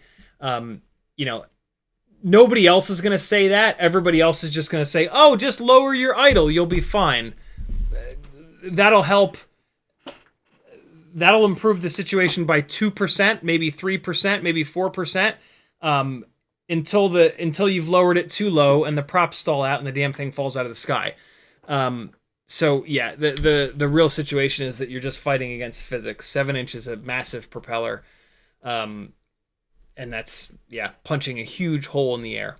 Brandon's Baked Bean says, how crazy was that clip that I got at St Quadrics Day meetup talking about the Instagram post of mine you commented on? Yeah, if you guys haven't seen it, Brandon's Baked Beans at this like awesome freestyle get together He's flying long range, and he just happens to stumble upon somebody doing donuts in a parking lot, and then the security guard or a cop, I don't know which it was, security guard in their car comes pulling up and catches the guy, and the motherfucker runs, and Brandon is just here for the whole thing. Just like what are the fucking odds that the timing works out? Like it looks like it was staged. Like it looks like everybody's on walkie-talkies and they're like, okay, he's coming. Now do a burnout, now do donuts. All right, great. Cop. Okay, now you come around the corner. Okay, perfect. Okay, good. No. Okay, now you run. Oh, perfect. Because like, it's wild. You guys got to see it. Brandon, please post a link. You're a moderator. You're able to post links. It's absurd. Like, if I didn't know Brandon wasn't a liar, I would 100% be like, no, you're lying. Like, you obviously planned this out. It's that crazy. Alphonse says, what is the difference between motor limit and throttle limiting? When to use each and when to use both in the same time? Really, really, really good question. Motor limiting limits both your throttle and the PID loop. Throttle limiting only limits the throttle. So throttle limiting, when you go to 100% throttle, it just acts like you're at 80% or 90% or whatever the value that you set in there. Motor limiting in the PID tab brings the PIDs down as well. Motor limiting is the easier one to use. Typically, you're gonna only want to limit things when you've put a motor on that's too high of a kV. And pulling the PIDs down along with your throttle works really, really, really well. And if in that scenario you don't have as good prop wash handling as you want, you can just move the PIDs up. It's pretty rare that using the throttle limiting is going to be the right move, but it's not outside the realm of possibilities. Without going too in depth, your PID tune is based on timing. The higher those numbers are, the earlier the quad is going to fight against whatever is happening, prop wash, wind, whatever. And we want a balance. We don't. The right situation is not what you might think is, well, what the hell? Why don't I just put the most powerful motor ever on, and then I'll just throttle limit it down, so the PID loop has access to infinite power, and then I just dial in my throttle with a throttle limit in the rates tab. That just doesn't work. That you want a mix. You want aggressive PIDs, but also a good amount of power. The other thing that can happen is that you want a motor that's as light as possible, right? The motors are all the way out on the ends of the arms. That's the worst possible place for weight. So a lighter motor improves the flight experience of the quad, and lighter motors are not going to make an infinite amount of power. So realistically, like, in the R&D cycle of FPV over the last 8, 9, 10 years, we've landed, and like the popular motor and frame combos, they already have the right mix. Where motor limiting is magic is if you've built a 4S rig and now all of a sudden you want to run 6S on it. So you've got, like, on a 5-inch rig, you've got like 2400 kV motors that you want to run 6S on. If you tried to throttle limit that, the PID loop would hate you, and it would just go apeshit all the time. You'd have to move your PID sliders way down, and then it wouldn't perform as well as if you motor limited to bring the top end off of the motors for the PID loop, and then ran the PID sliders a little bit higher. So yeah, 99% of the time, you want to use the motor limiting in the PID tab rather than the throttle limiting. The only time you would want to use the throttle limiting is if you had a rig that doesn't have too much power, but you want to limit the throttle to make it fly like a CineWhoop. Then you can use the throttle limiting. But yeah, that's pretty rare. That's super rare, actually. Puff FPV says, any recommendations on getting my Mobula 6 to be able to turtle on hardwood floor? More powerful motors is really kind of it, PD. The TinyWhoop propellers, when you spin them the wrong way, they make 60% less power. So if you've got a motor that just barely makes enough power when you're flying it, as soon as you try to turtle mode it, it's making a lot less power. So it's yeah, that's what's going on there. Or a lighter weight rig. Lighter weight or more power, or both, are going to help. Technically, WeBleed FPV designed the crown frame to have these little spikes to catch on the floor. I've flown hundreds and hundreds of batteries through these crown frames, and I've crashed them a lot on upstairs on the hardwood floors. I've never necessarily seen these things dig into the hardwood floor. I do fly rigs that have plenty of power to turtle mode themselves back over. So I don't know. I'm not a great judge of that, but I don't know. Maybe that would help. I kind of doubt it. It's a great frame though, and it'll cost you like $4 whole. So give it a shot. That would be the cheapest way. Cheapest solution for you is to get the crown frame. But the real solution, in my opinion, is to get more powerful, higher KV motors or lighten the thing up. Kevin Sumner says, new AOS frames have dropped the A-arm design. They still kind of are A-arms. They have like a base that's an A-arm, and then the rest of the arm sticks out. Hey, does anybody happen to know? I'm trying to figure out. I did post this in the AOS Discord group. I'm trying to figure out what the change was for the version 1.1 versus I would prefer so the National Cycling League and the America Criterium Cup are paying me to upgrade to 03 on the rigs that I chase their cyclists with. So I need to change frames, and so I'm going to get an AOS Cine25 Evo first, and then I'm going to get the other frame. But I would really rather order this from Get FPV, but they don't specifically call out that this is the version 1.1, and I'm worried that they changed something important on the version 1.1, but I don't remember. I don't remember what it was. I have a feeling it had something to do with this, but yeah, hopefully somebody over on Discord has already answered me. But do any of you guys happen to remember what the change was? So I have the AOS Cine25, the old school one. And then when the 03 air unit came out, they made the Cine25 Evo, and then they did the version 1.1. I don't know what that, I don't know how important that V1.1 is. It could be really important, so I might need to order it from CNC drones, but they're going to take longer to ship, and yada, yada, yada, yada. So yeah, does anybody happen to remember what that V1.1 improvement was? DJ Dub says 250 has a 03 conversion that only needs the front cage to be changed for the 03 to work. No way. I love that.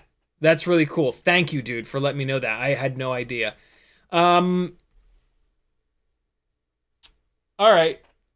Well, I think I still answered that question clearly enough. Yeah. For long range / efficiency / soft crashing, 250, everything else, AOS. AOS is the safer choice. The 250 frame is, it's a pretty extreme frame. Look, Tommy designed a frame to be under 250 grams and swing a 5-inch propeller. That's bananas. Like that is a frame that is going to have to sacrifice strength in certain places. The AOS was not, it was designed for 3.5-inch or 3-inch propellers, so it's going to be stronger in terms of crashing. So yeah, but dude, DJ Dubs, thank you for letting me know that. I had no idea.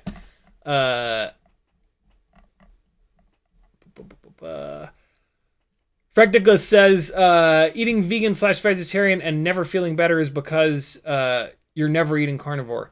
That's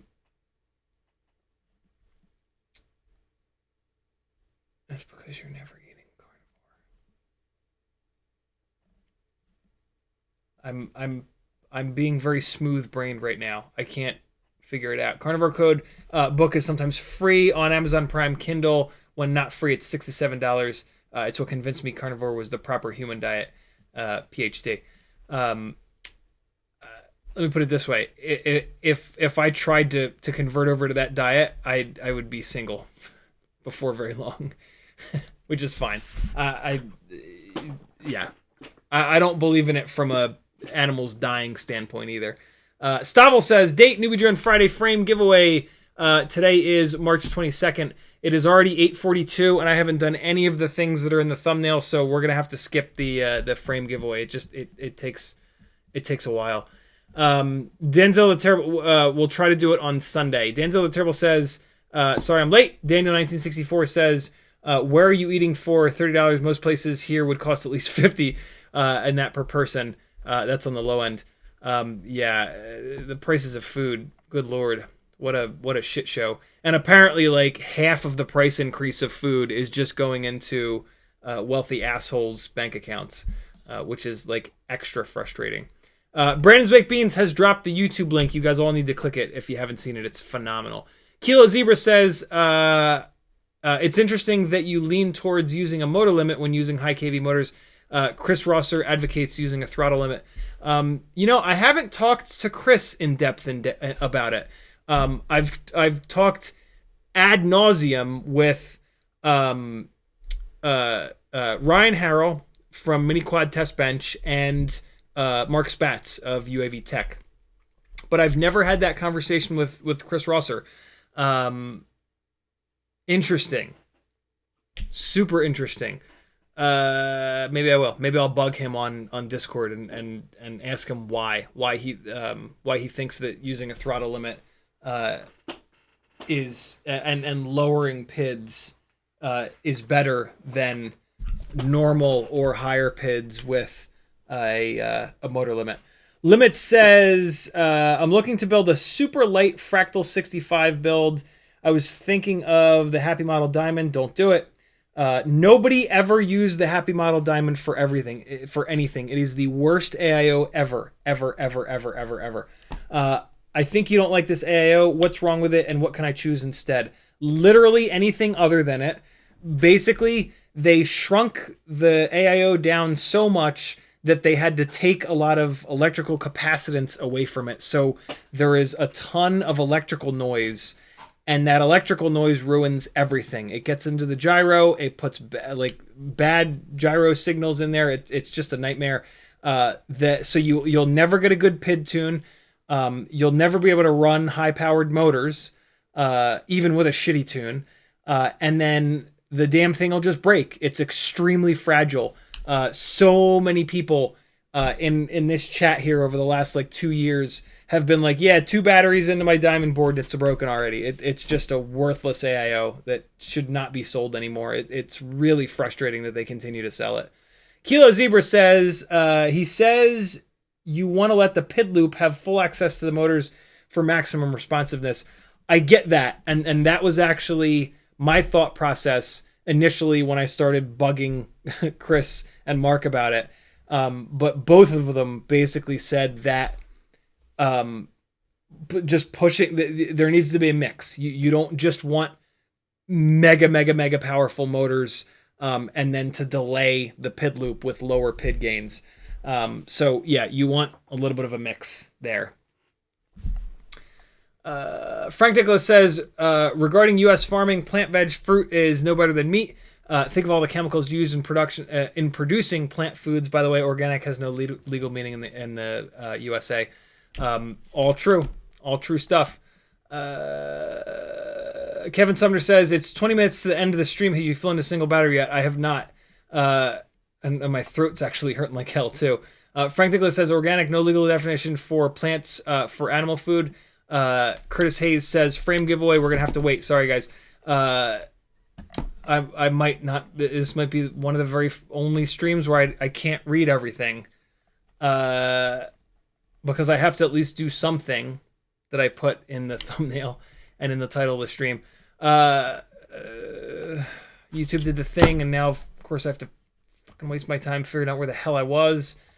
DJ Jub says AOS Cine25 is what you showed. They added the soft mounting for the camera in case you want to use gyroflow. I don't know of any other changes, but that's the big one. Okay, so that's the change in V1.1.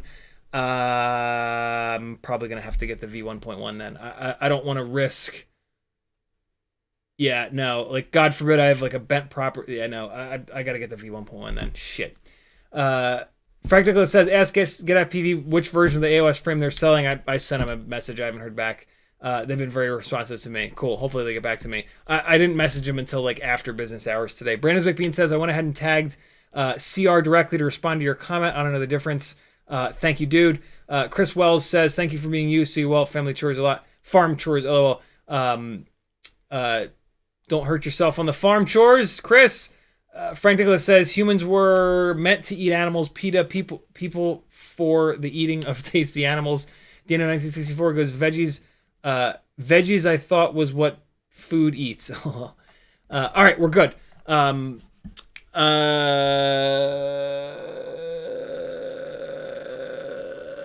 Okay. I'm just thinking like what's the easiest thing for me to kind of work on here. We got to do the antenna stuff. We have to do the antenna stuff. All right, find your whip antennas and convert them into super lightweight antennas that work damn near as good. They work really well inside. If you're gonna fly farther away, they're not gonna work quite as good. But most of your flying is inside. So here's what you do. Here's a regular old whip antenna. You're going to take your cutters and very carefully remove the shrimp wrap. And so just kind of get it under there. And after you get it started, you can just start to kind of tear it. All right. And so kind of tear it a little bit. Try not to stab yourself. Just keep kind of chomping. Chomp it up. Chomp it out. All right, like that. And now by this point, you can probably just rip the shrimp wrap off of there. But I like to cut it all the way up there. All right, so now grab the shrimp wrap. And don't just yank it. Like, don't just start yanking on it. These antennas they're pretty sturdy, but they're not that sturdy. So get up in there. Get up in here and just try to get it started like this. All right, try to get it to the point where it's opened up over the silver part. This silver part is a ground plane, I've been told is what it's called, and it does make the antenna work better. Just doing this, just removing this shrink wrap, actually saves a good amount of weight. Shrink wrap is rubber. Rubber is heavy. So if you don't want to sacrifice any antenna performance, but you want to save a little bit of weight, just do that. Just remove that big chunk of shrink wrap. It looks like shit without it, but it performs really good. So that's phase one. That's going to save you a bunch of weight, and you're not going to get any worse video performance. But phase two works shockingly well. So there's a little tiny bead.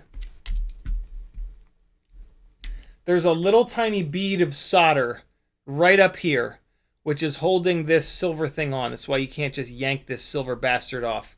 So kick on your soldering iron, and this is the easiest, quickest thing you'll ever see. My iron is only at 400 degrees, but just put it anywhere up here, and then so hold it like this so that you can pinch with these two fingers to push this thing off. All you got to do is push it like a millimeter, and then it'll get off where the solder is, and then you're going to be good. Try not to touch the silver active element here. Just touch the soldering iron up here, and it's going to melt that solder, and then you can just push this guy right off.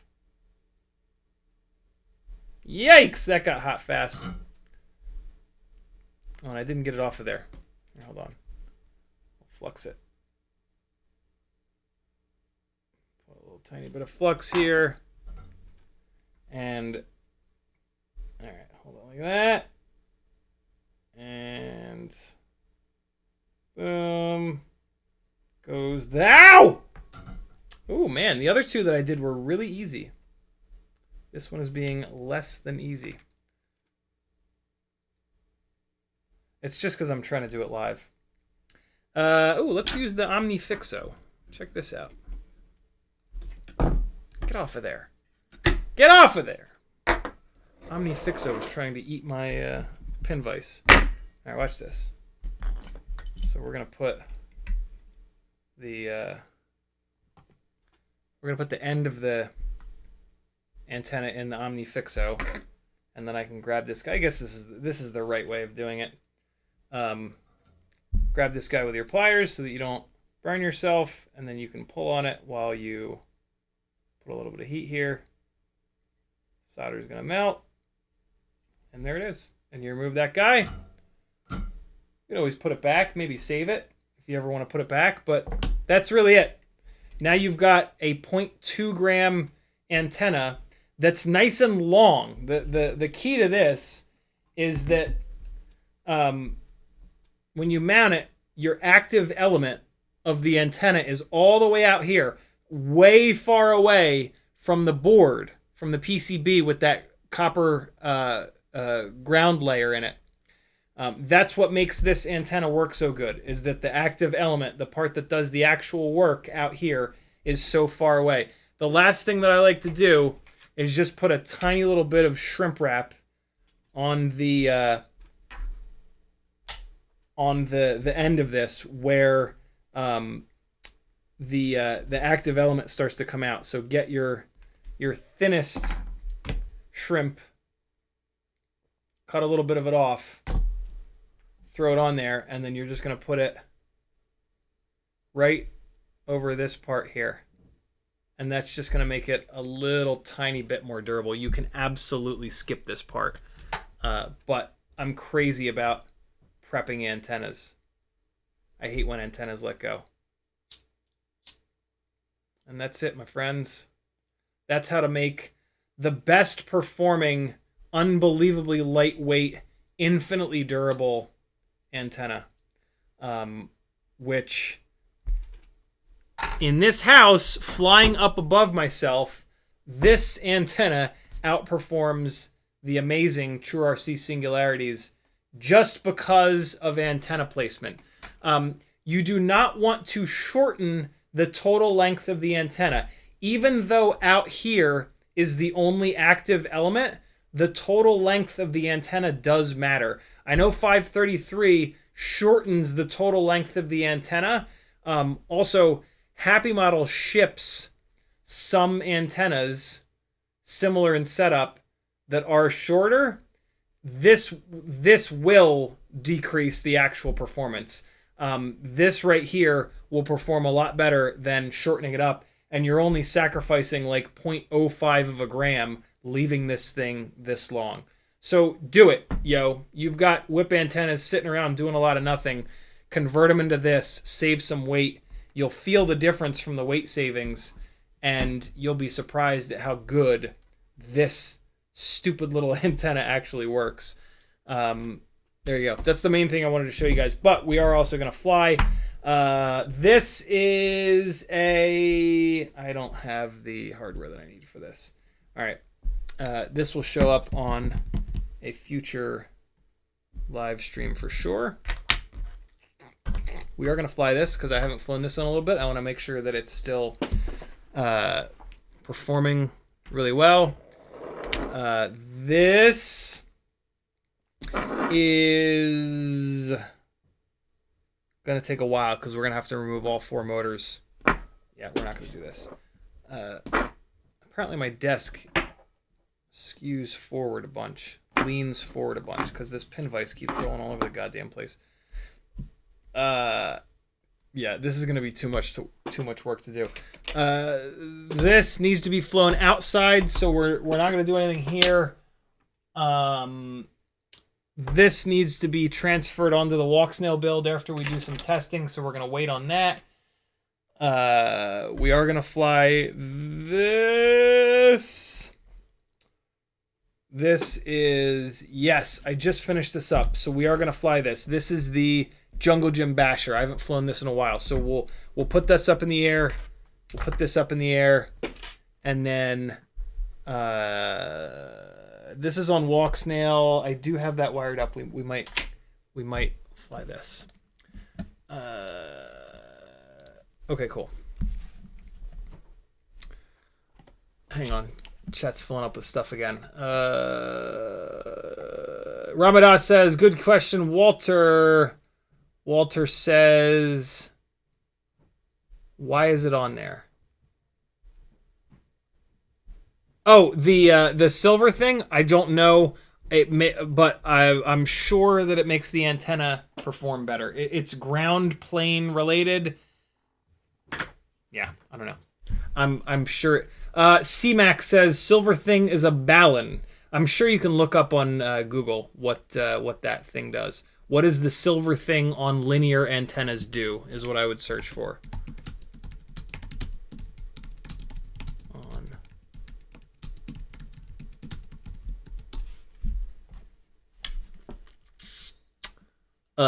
It could have something to do with polarization.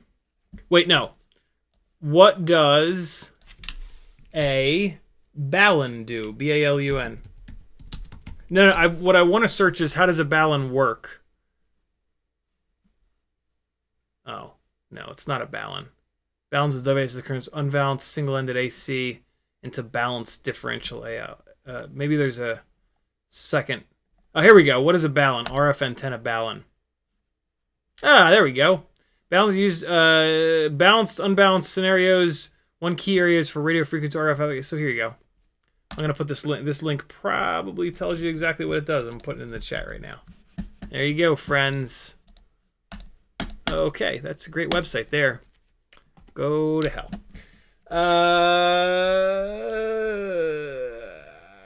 DW McGraw says, how do you use the code you gave us for the free frame? Which company do we use it with? NewbieDrone, and you just put the Cockroach V3 frame that you want, whichever material, whichever color that you want, into your cart, and then you put the coupon code into the coupon code spot, and it'll remove $4.99 or whatever the frame costs. If you want to totally get the frame for free, buy a bunch of other stuff until you get free shipping, and then it'll be totally free. Otherwise, you're going to pay for shipping. DW McGraw also says, it's nice to see you. Got your Facebook account back. When bad things happen, you just have to say, what the suck? Yeah, Facebook, go to hell. Paul Tsang says, I know why Neutron RC isn't replying to NewbieDrone. It's because the guy doesn't know English. LOL. I talked to him in Chinese and he's actually very kind. Oh my god. That's wild. Okay. Interesting. Yeah, I don't know. I think NewbieDrone is kind of done with them because they had a lot of returns on the stuff. So I don't know. I do not recommend Neutron RC. I did not have a good experience with them. Let's do a little bit of flying, and then it's 9 o'clock. It is now bot grinder time, my friends. Go get you some bot. I'm gonna fulfill my obligation to the stream title and whatnot. Oh, come on, YouTube, really? Why are you not receiving enough signal? Do I have any dropped frames? I don't have any dropped frames, so hopefully you guys can still see me. YouTube sucks sometimes. There's nothing I can do, but hopefully you're all still there. We're going to do a little bit of flying, but I am now intruding on Bot Grinder's time slot, so go and get you some bot, my friends. If you don't want any bot, you're more than welcome to stay. Paul Tsang says, just use one of their new boards, and it's not actually that bad, but it is a subpar design. Interesting. I really like the design, but I mean, it just blew up instantly. So I was like, okay, I guess I'm not running that. Here we go. fly some things. Old beat up battery in an ultimate freestyle TinyWhoop with the 32,000 kV 0702 motors. Let's see how it does. And the HQ ultralight YOLO props. Oh, you bastard, you. Luckily, it's just right here, so I can just stand up, unplug it, and plug it back in. That's pretty handy. There we go. Hey! All's right with the world. Let's do it, my friends. This rig is 18 point something grams, 18.2, 0.3, 0.4.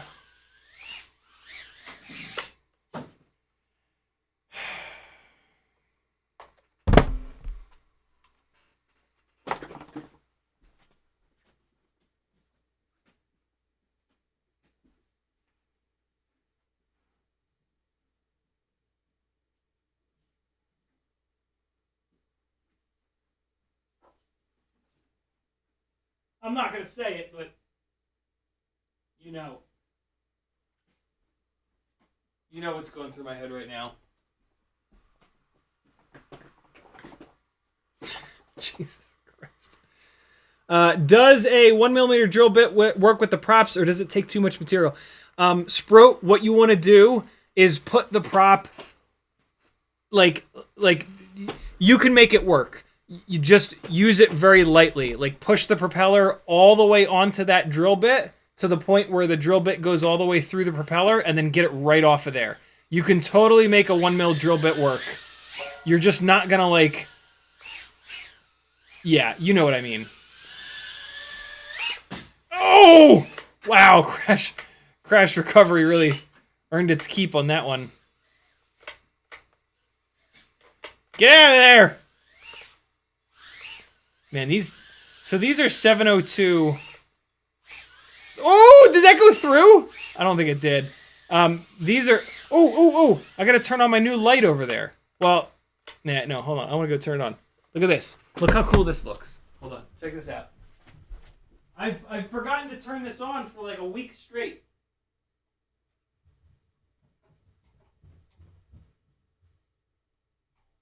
Oh, what the hell? Is it dead? Yeah, no, there it is. Yeah! Yeah! Wait till you see this shit. You might not be able to see it. Oh yeah, you can see it. Look at the shadows it throws on the ceiling, yo! Yeah, look at that! And then look at it up here. Woo! Oh god! Get out of there. Come on. These 32,000 kV motors make such good power. Oh! Face first into the door.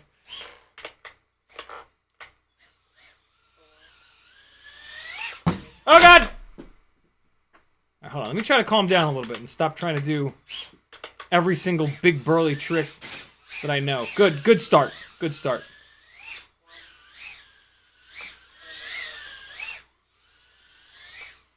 There we go.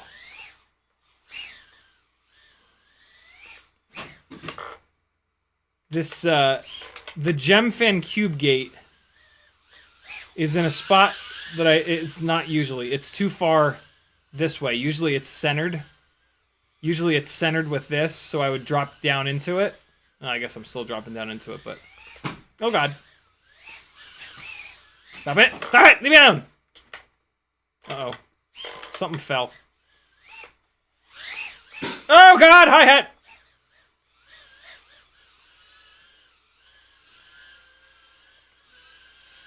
Hey! We're playing drums, friends. Woo! Shit! Oh! So close! So close. Woo! Oh, nope, missed it. Oh, hey. No! What? How? Nope.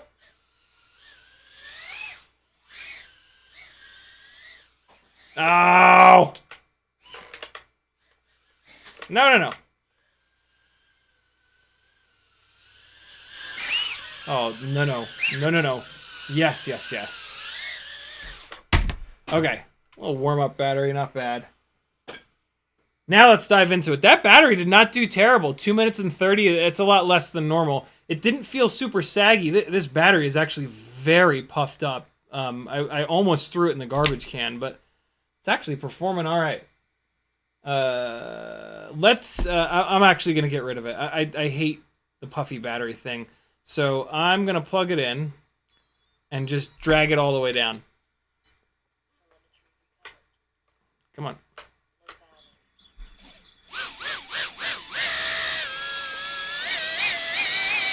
This is a really easy way to make a battery super safe to get rid of. It doesn't really hurt.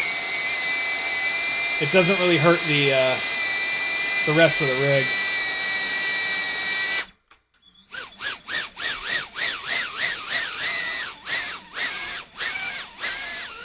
And it's donezo. I wonder how low it'll go. Wow, look at this AIO hanging in here. 2.5 volts. This is full throttle. Wow, that didn't brown out forever, dude. Are you kidding me? So that battery is now, like, this battery does not have enough juice in it to, like, shoot fire or anything, so you can kind of just, like, throw it in the garbage. Don't do that. Take it to a battery recycling jib-jab. But yeah, it's not like it's not gonna catch a garbage can on fire anymore. Fresh battery coming up.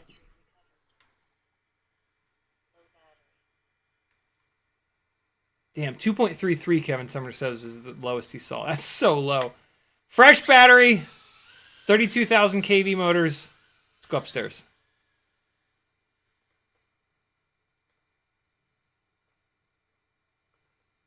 Oy. Ooh, I forgot I put that there. Really? I hit it going 1 mile an hour? Right, what can I do that's fun with this gate? Okay. I'll just slam into it. That's great. It's all askew from Teddy Spaghetti, I'm sure. Great!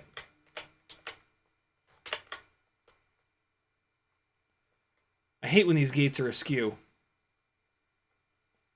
That's a weird spot for the gate to be. What I really want to do is like throw myself into it. How about this? So how about... that's kind of fun. Had to bail on that one. Oh god, that's the ceiling! That is a hard crash right there. How the hell did it make it over there? I'm even mad, I'm impressed. Oh! God damn. Ooh! Ooh! Ooh! I got it. I got it. Through here. Fuck you. Through here. Woo! That fan came out of nowhere. Oh, really? Come on. Here we go. This is the move. Through there. Ah! That's gonna be hard. I might be better off doing it the other way. Yeah, I think I'm better off doing it the other way. Let's see if I can get this. Oh, come on!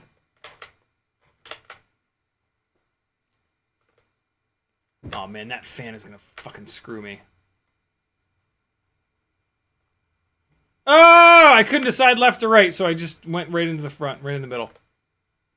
Oh my god, the fan is getting me every time. What?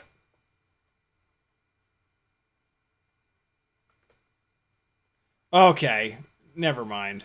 That's a dumb spot to put that cube. Oh, you bastard, you. What? Why? Why am I so awful? Oh, no. So much for this fresh battery. Where'd it go? Where are you? Gotta get you unplugged. Man. Don't do that to fresh batteries. They won't be fresh batteries for much longer. Alright, one more on this 32 million K... No. Let's let this rig rest. And we're going to go from 32,000 kV on tri-blades to 36,000 kV on biblades.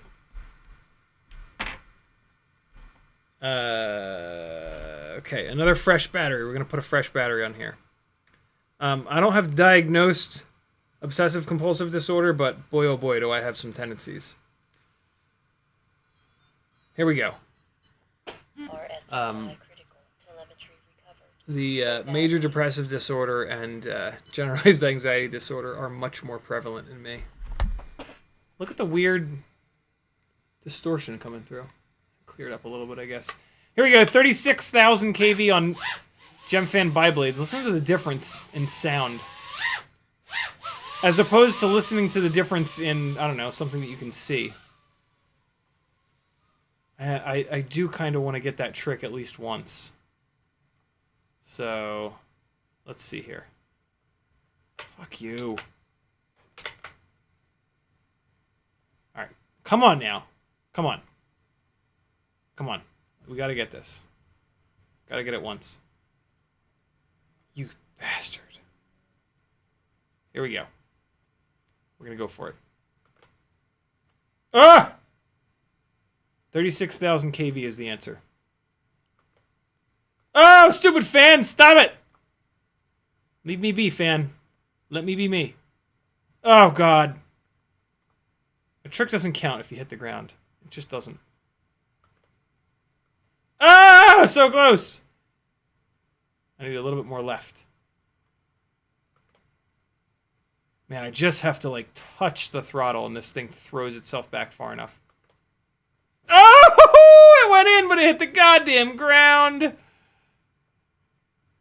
Ah! Ah, there he is! There's my boy. Tedward Cullen in the house. He will witness me hitting this trick. Ah!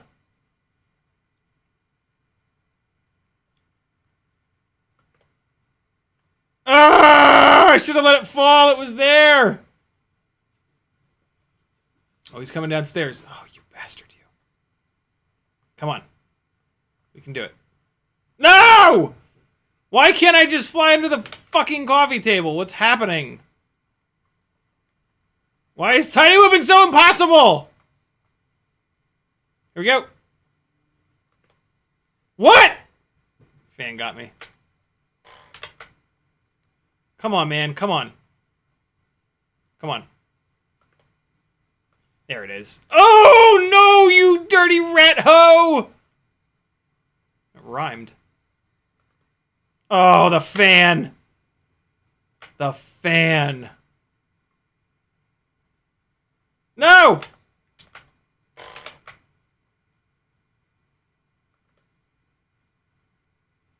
I mean... Oh my god, I hit the globy part. I gotta do it low to go under the fan. And in order to do that... Oh my god! In order to do that, you gotta really be slow on the throttle increase as you're pitching back. Oh, I hate it. I hate it. I hate the fan. This fan can go to hell forever. I'm done. Whatever. I didn't do it. I did it ugly a couple times. Oh, the buddy has arrived. All right. I'm not going back upstairs. We're going to fly down here where we belong. Hard to fly up there. It's weird. It's like it's way more open, but it's way harder to fly up there. I don't know what the deal is. Okay. Last 65mm battery. We're going to keep it in the basement here. We'll play with Teddy and bounce it off some gates. Here we go. This battery is already at 4.19 volts. That's not great, but that's okay. So this is, again, 36,000 kV, but with the Gemfan biblades, which I like a lot better. Not a lot better. I do like them a little bit better, I think, though. I've been really impressed by both the Gem Fan and HQ Tri-Blades, the new ones. But every time I come back to these Gem Fan Bi-Blades, they just feel like home. Which could totally be that I'm just used to them. Or it could be that... Yeah, I don't know. They just connect with my brain better. But, I mean, we've got 3 phenomenal TinyWhoop props right now. Which, you know, we're super, super, super lucky for. I wanted to go under there, but the dog is occupying the space. What? He's just showing you guys his butthole. Ah! Oh, no.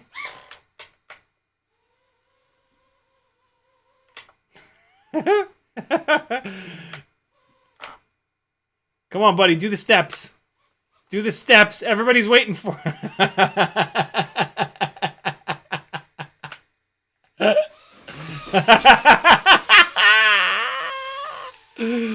Oh my god, this fucking dog! This dog just makes my life so much better and worse at the same time. It's wild. Like, when it's on the ground, he's Mr. Tough Stuff. And he's, like, willing to go after it when it tries to take off. But, like, once I'm up in the air... Although now he doesn't seem to care. But watch this. He'll go after it as soon as I take off. See? He's Mr. Tough Stuff when it's first taken off. But then, like, right now, for example, he doesn't care. He just shows it his butthole. And he's fine. Which is kind of great. That's kind of the best thing ever. If he was trying to eat it right now, it would sort of be a nightmare. Hey.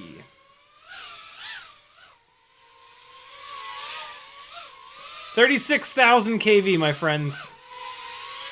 Absolute magic. More KV than you'll probably need, but you can just motor limit it down a little bit. And you'll be good to go. I don't know if I have a favorite. I really like both of these setups. 36,000 on the Bi-Blades, 32,000 on the Tri-Blades. They both fly absolutely fantastic. You could argue that the 36,000s you motor limit down for Tri-Blades, let them loose on Bi-Blades. You wouldn't be wrong. Yeah, I don't know. Can't go wrong either way, I don't think.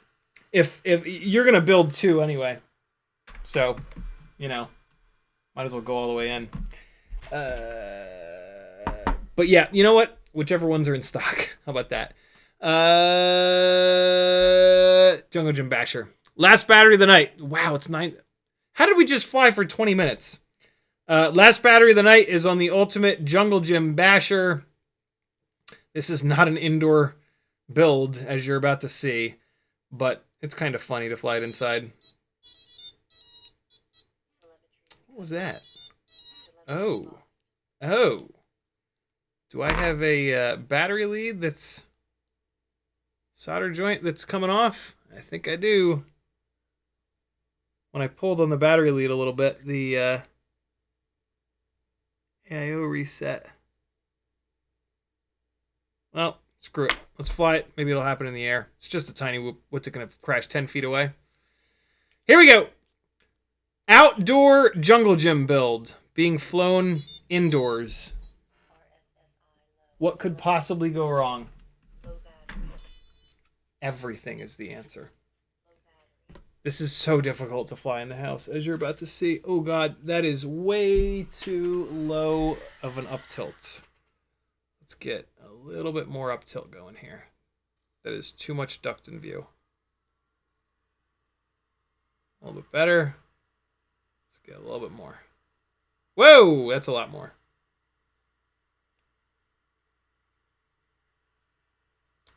A little bit more than that.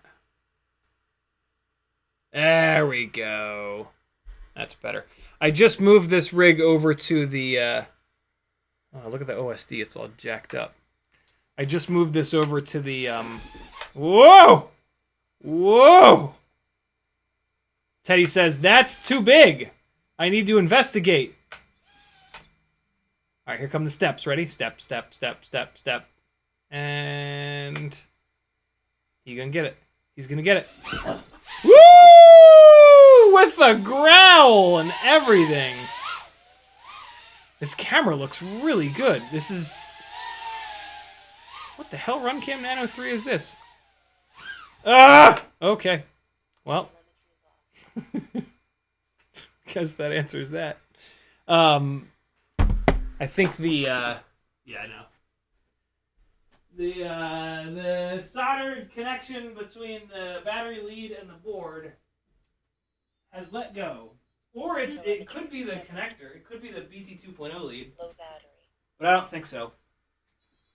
Yeah, no. That's just going to keep disconnecting. God damn it. I just took this thing apart. Telemetry lost. Unbelievable.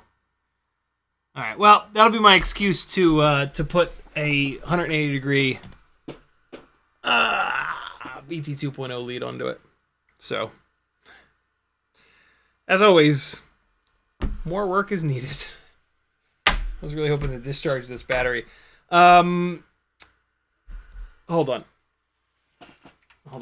Let's fly the Walksnail rig. That was not flying that bad. Usually the 75mm rigs inside the house are excruciating. That was not too bad. Where are we at here? I need these goggles, and then I need to change this module. And then we can fly this Walksnail rig. We are going to fly a 75mm Walksnail rig on 802 33,000 kV motors. It's crazy. It's absolutely absurd. But we're going to do it anyway. I just need to fly this rig more. That's all there is to it. Telemetry recovered. To try to figure out what the magic motor is going to be on here. Let's come in here and we're going to turn... Oh, no, I'm on the wrong scene. We got that. And then we're going to turn that on. And now that should come up in a second. Alright, quad is arming. Hey! That's looking good. Teddy, back up a little bit, buddy. Back up. Thank you. Oh, boy! I don't think the motors are spinning in the right direction. Nope, I have no yaw control. Oh, God. Buddy. Oh, he's angry. He's angry at the 75mm rigs. Me too, buddy. I don't like them either. See, even dogs don't like 75mm builds in the house.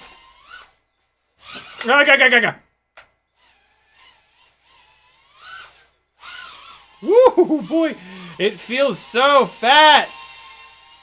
Because it is. Ah. Oh, come on. Stop it. There we go. All is well.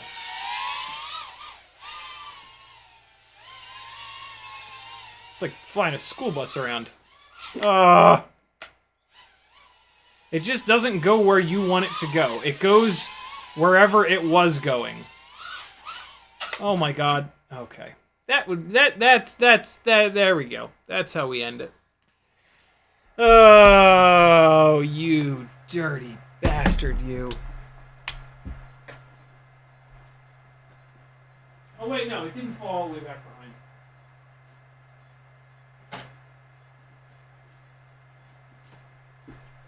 Can't pet that dog! Can't pet that dog! No, you cannot pet this dog. Look at him.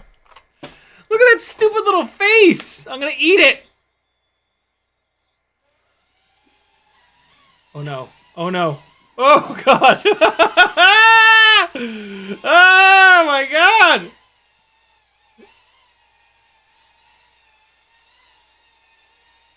Oh god! Oh boy! Battery's dead. You gonna let me by, Teddy? Can I get by? Can I get by? Teddy, the battery's dead. I need you to let me by. Hey! Those floppy little ears. Oh no! Don't get bit, buddy. You won't like it.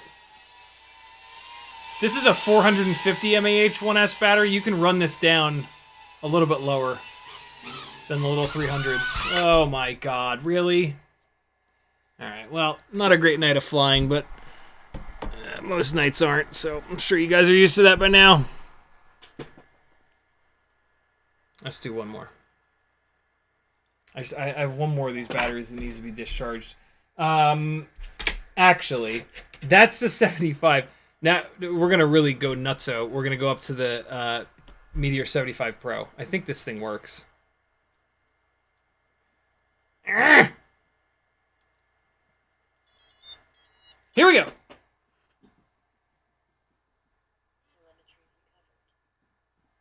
Look out, buddy.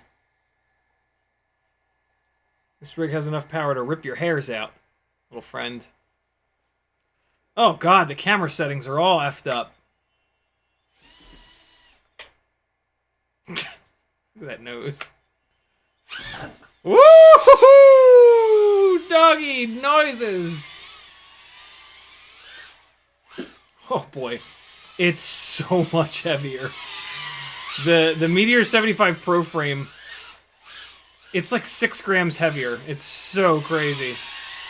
But it does have power, man. These 1002s have grunt. And then these are the bigger props. These are the 45mm propellers and their tri-blades.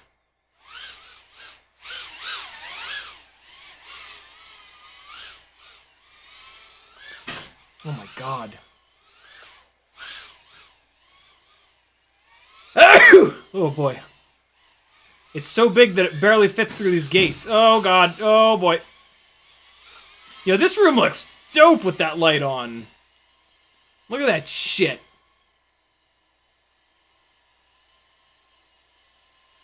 Let's fly this like what it is. A CineWhoop. Let's fly it better than that.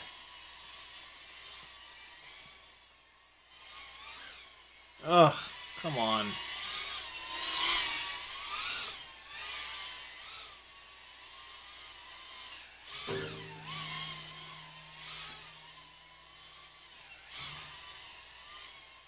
I gotta concentrate, man. Flying CineWhoops without, like, corrections all over the place that you just rely on real steady go to get rid of is really hard. You gotta really look ahead and plan stuff out super far in advance. Ah! Hold on, I gotta get this camera to look a little bit better. This looks awful right now. The ISO is going way too high. If you've got a camera that looks like this, and there are some settings for you to change, here are the settings that you will change to fix that.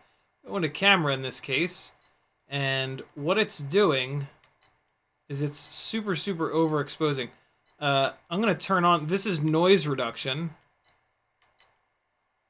specifically designed to get rid of some of that graininess. But the real problem is that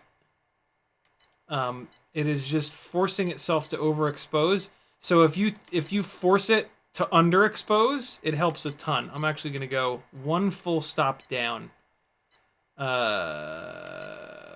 Sharpness is also probably turned up a little bit too high. Let's turn that down.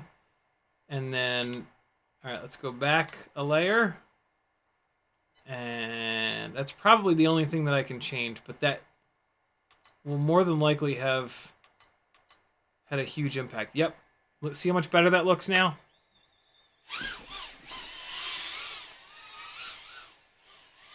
Ideally, what I would do... Fuck!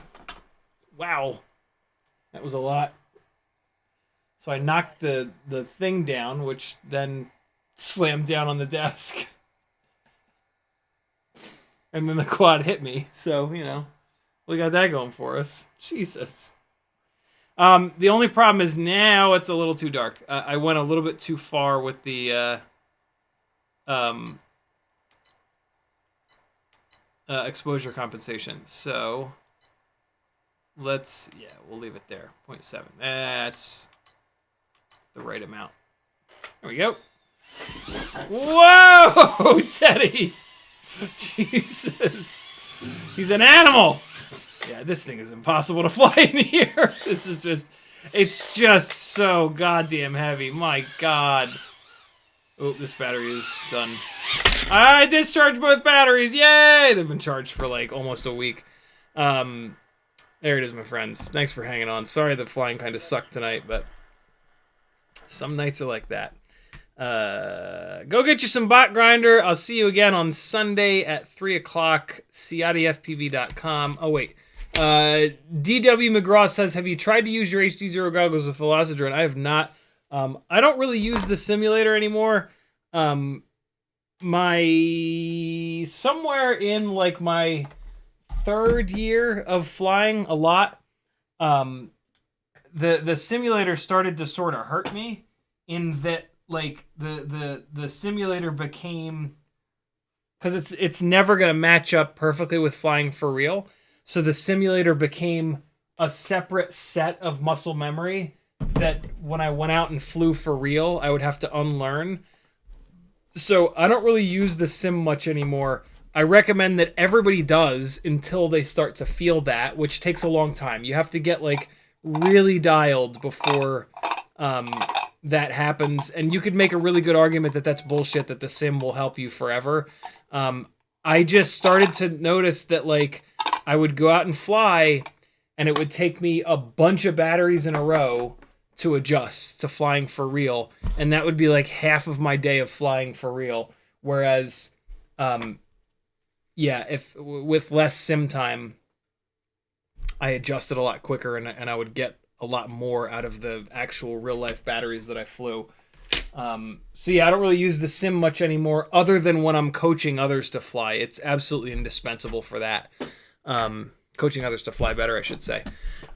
Sprout says, I will have an Ishin EV800D in 2 days. Should I wait for the Mobula 6 2024 with motor plugs as my first drone? If you don't know how to solder, maybe. If you know how to solder, nah, just grab one now. Especially because the no plugs version is lighter. So yeah. Walter says, which voltage do you stop? I come home when I'm at about 3.5 volts per cell. Sprout said, we got that. Paul Tsang says,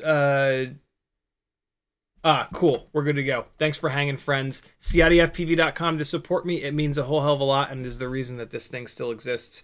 Go hang out with Bot, tell him I sent you, and I'll see you Sunday at 3 o'clock Eastern. See ya! Here's some more flying from Rampage last year. Later!